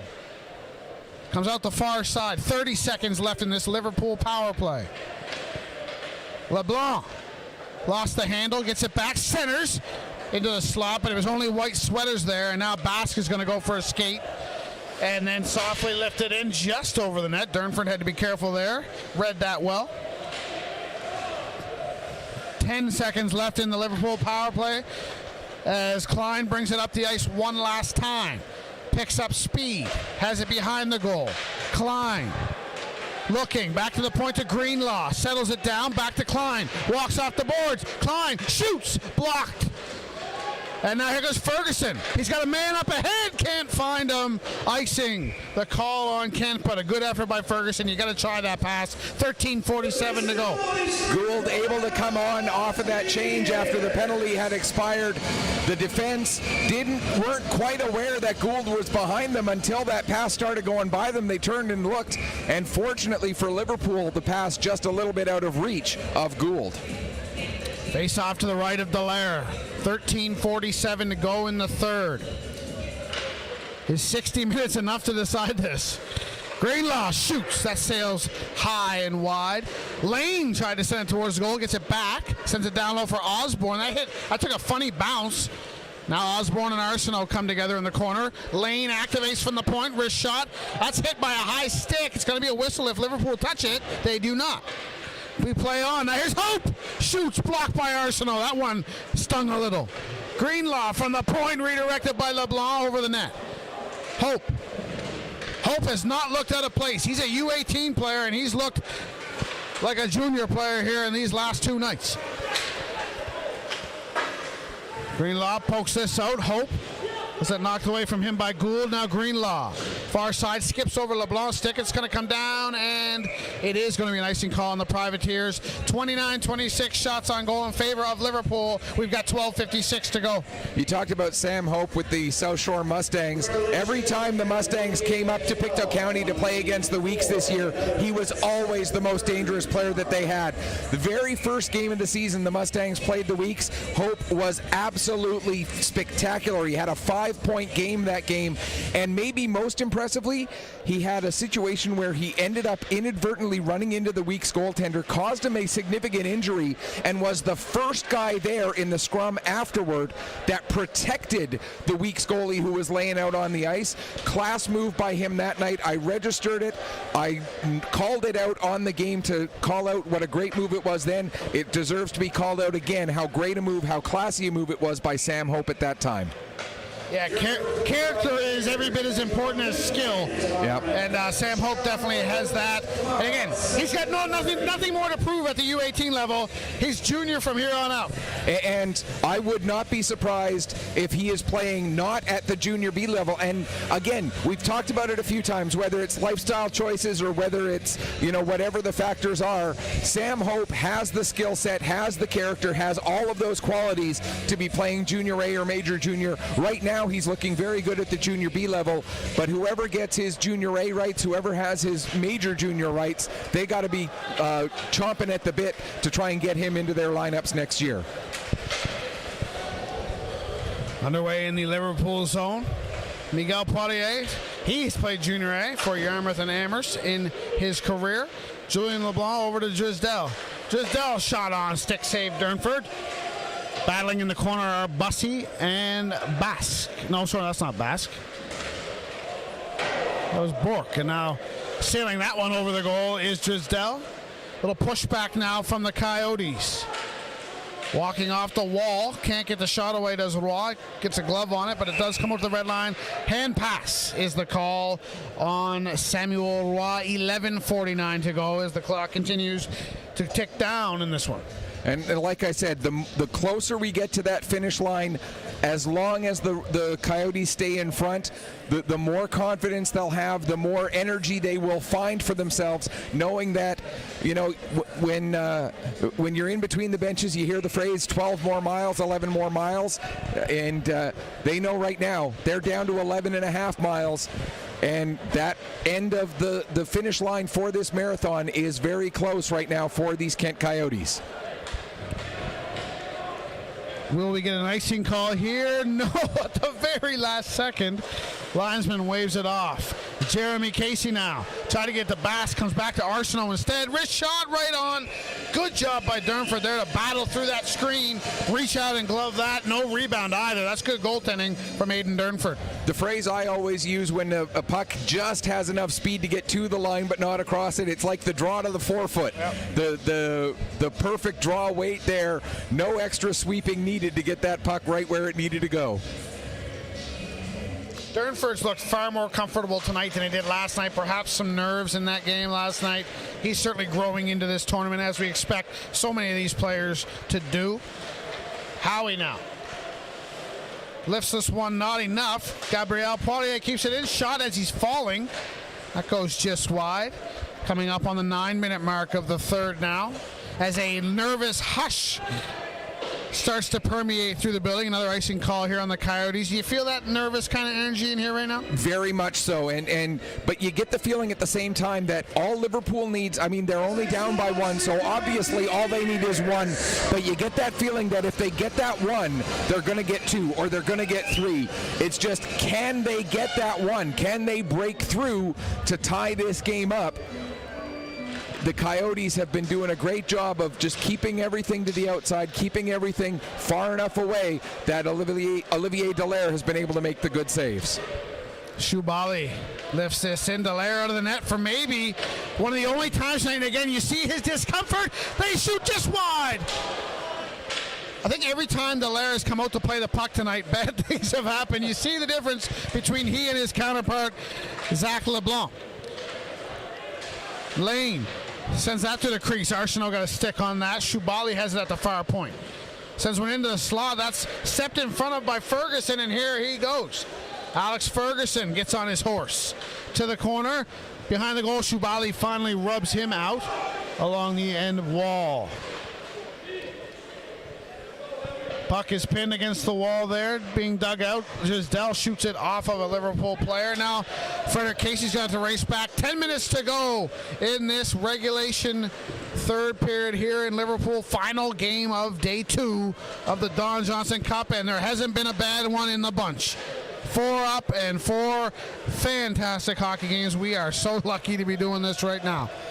Gisdell in front of his own net sends this one off boards and out.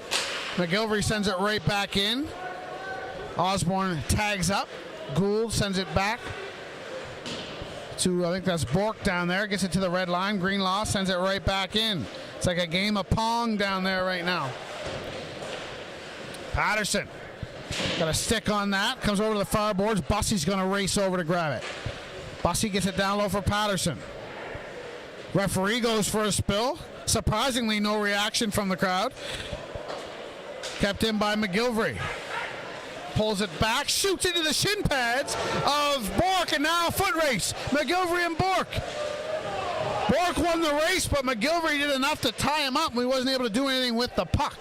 Good back check in there by McGilvery not to take a penalty as well. Bussey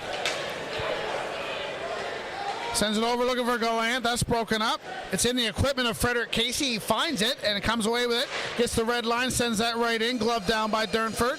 Lane there to pick that up.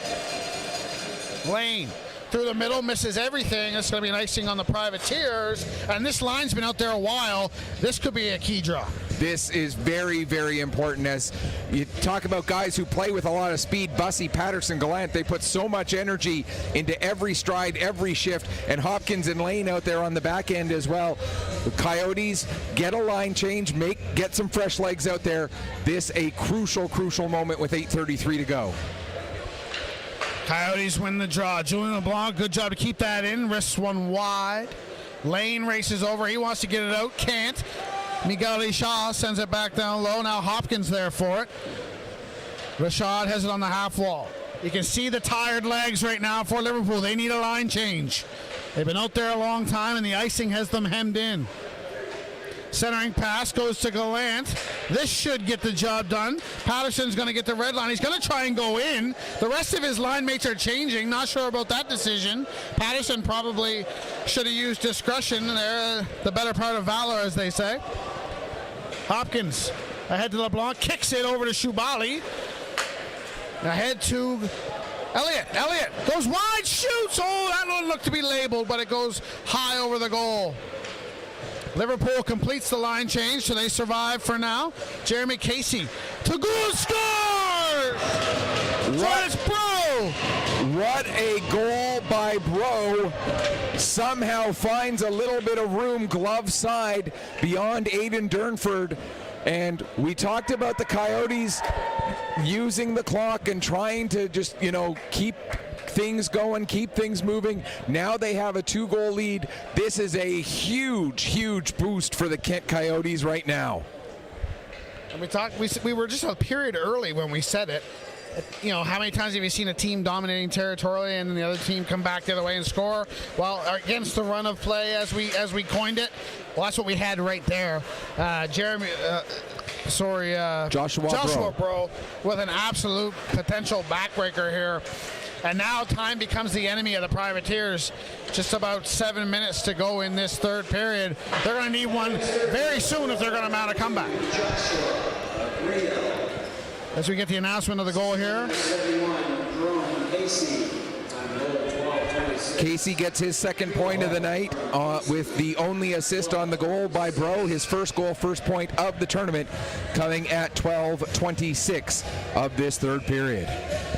And now that, the silver lining in all this, if you will, not that this game is by any means decided, but if it were to end in a loss tonight for Liverpool, the way this tournament's designed, only one team is going home after Friday, so one win should get you in the semifinals on Saturday. So as hard of this might feel to start 0-2 potentially, it's not the end of the world. There's still a lot to play for here for the Privateers. I overheard a conversation from someone who was involved with a team that ended up winning an Atlantic Championship in a very similar format to this one at another level in a previous year, and he mentioned, we went 0-2 in that one, and we ended up winning every other game we played after that and won the whole thing. So, 0-2 is not the end of the world for this tournament by any means. And for Liverpool, they will have that advantage of tomorrow night. They'll be playing a team that'll be in the same boat as the Coyotes are tonight. So, they'll have to chalk it up to maybe a little bit of luck not going their way, but it's not over yet as Ferguson gets a good shot away. And Liverpool were down 2 in the third last night, pulled within 1 in the third and set us up for a big finish. So in no way, shape, or form are we counting these Privateers out. Just about 6 minutes to go. Are we going to get an icing call? Yes, we are. Icing on the Coyotes. 6:05 to go. Shots on goal. 33-30 in favor of Liverpool. Dallaire, definitely a leading contender now for player of the game. Yeah, we talked about it earlier, and it was somewhat tongue-in-cheek when I asked the question then. Now we can ask it much more seriously. Is there anything that can happen that has Dallaire not end up being the player of the game, barring a collapse of epic proportions for his team in front of him? But Olivier Dallaire has just been absolutely dynamite. Here's Frederick Casey and shoots. That goes wide. Do you go with Dallaire tomorrow at 4 o'clock? I think I do. Yeah, I think so too. And it's not as far apart as maybe we're making it sound. Yeah, and that's not taking anything away from Zachary LeBlanc either. He played great this morning, yes, and had a fantastic victory this morning.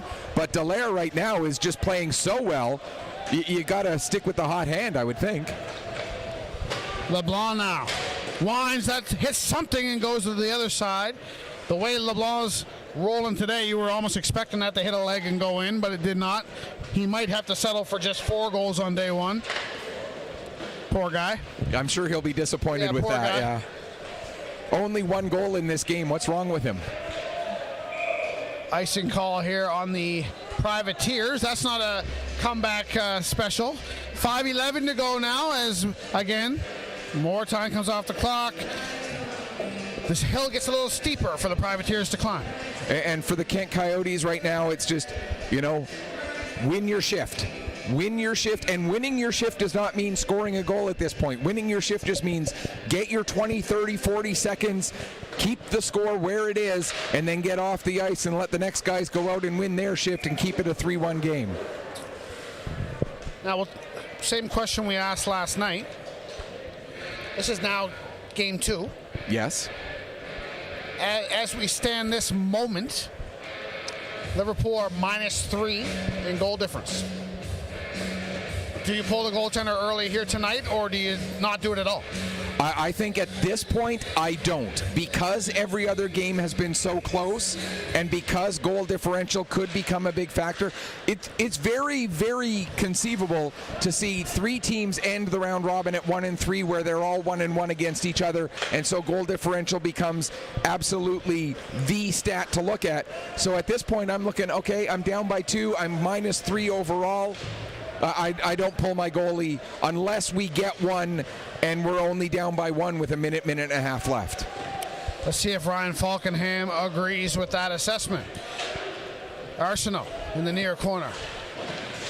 Moves it ahead. Ferguson wins that battle with Lane. Comes out to the red line, LeBlanc. Hopkins over here to Hope. Spins away from Ferguson. And there comes LeBlanc. Shoots right on. Stick save Dallaire. The puck is loose. Now Hope has it. Hope. Sends it over for Lane. Lane controls it. Shoots. Hits something. Goes way wide. Lane falls and is able to poke it down low, though. Good job by Aaron Lane. Making something happen as he's falling to the ice.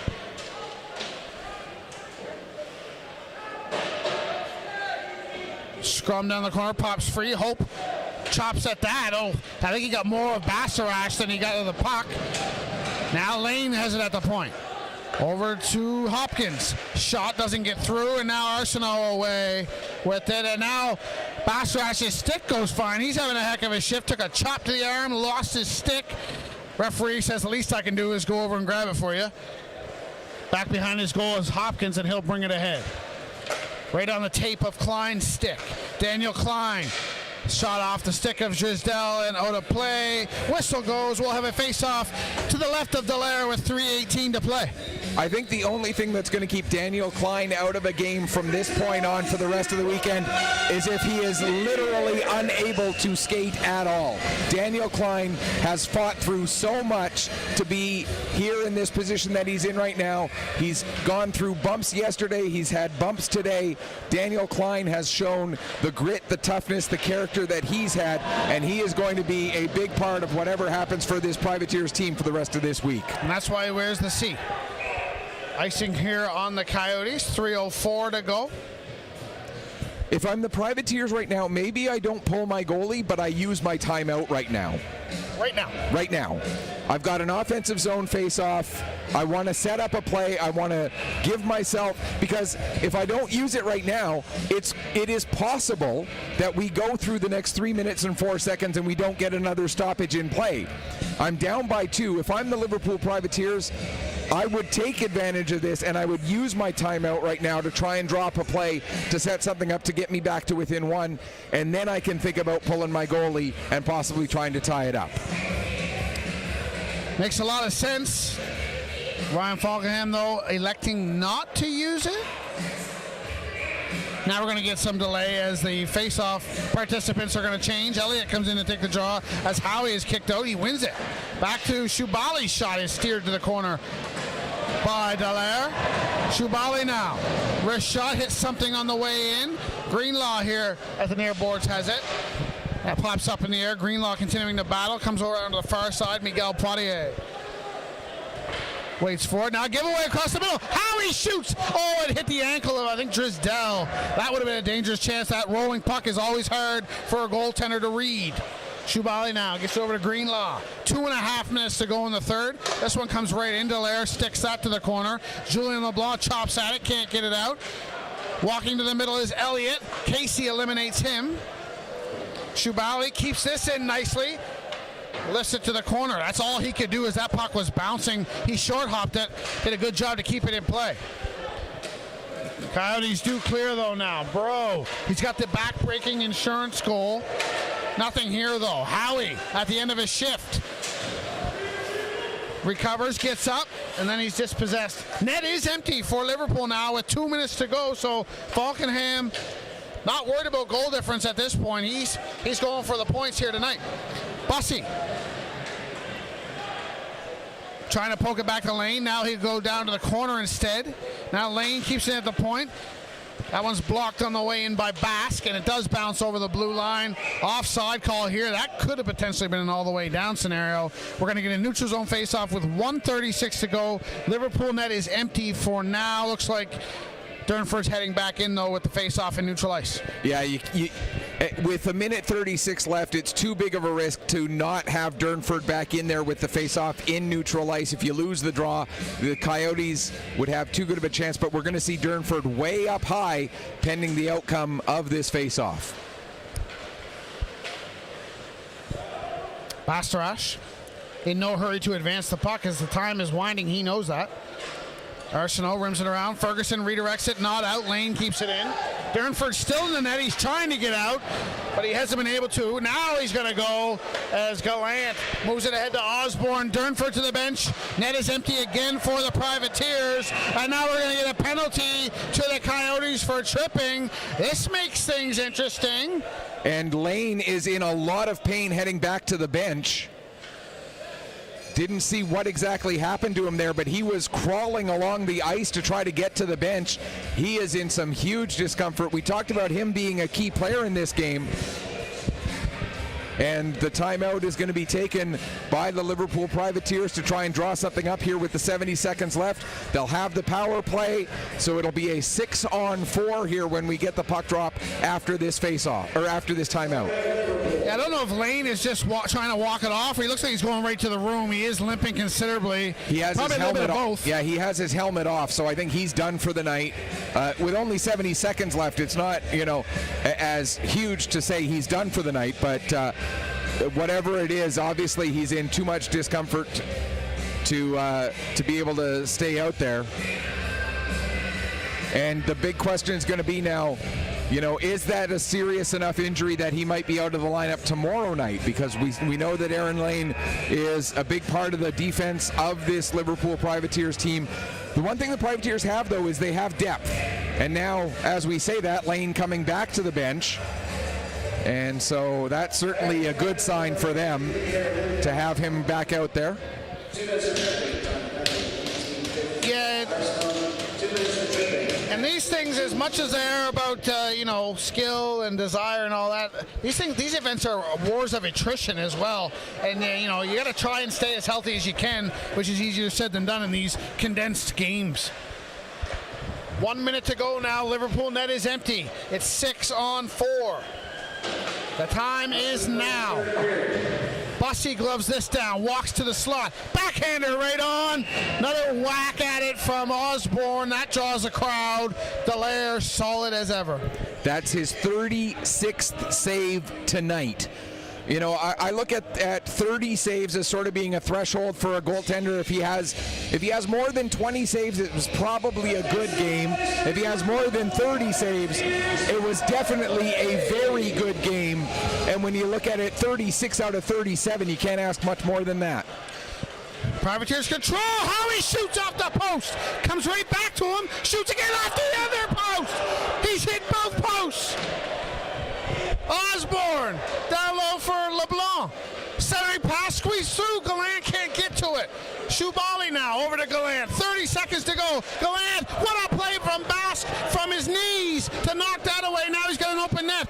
Sends it over to Miguel Pollier, and he wires it home to seal the deal for the Kent Coyotes, who are going to start this Don Johnson Cup 2-0.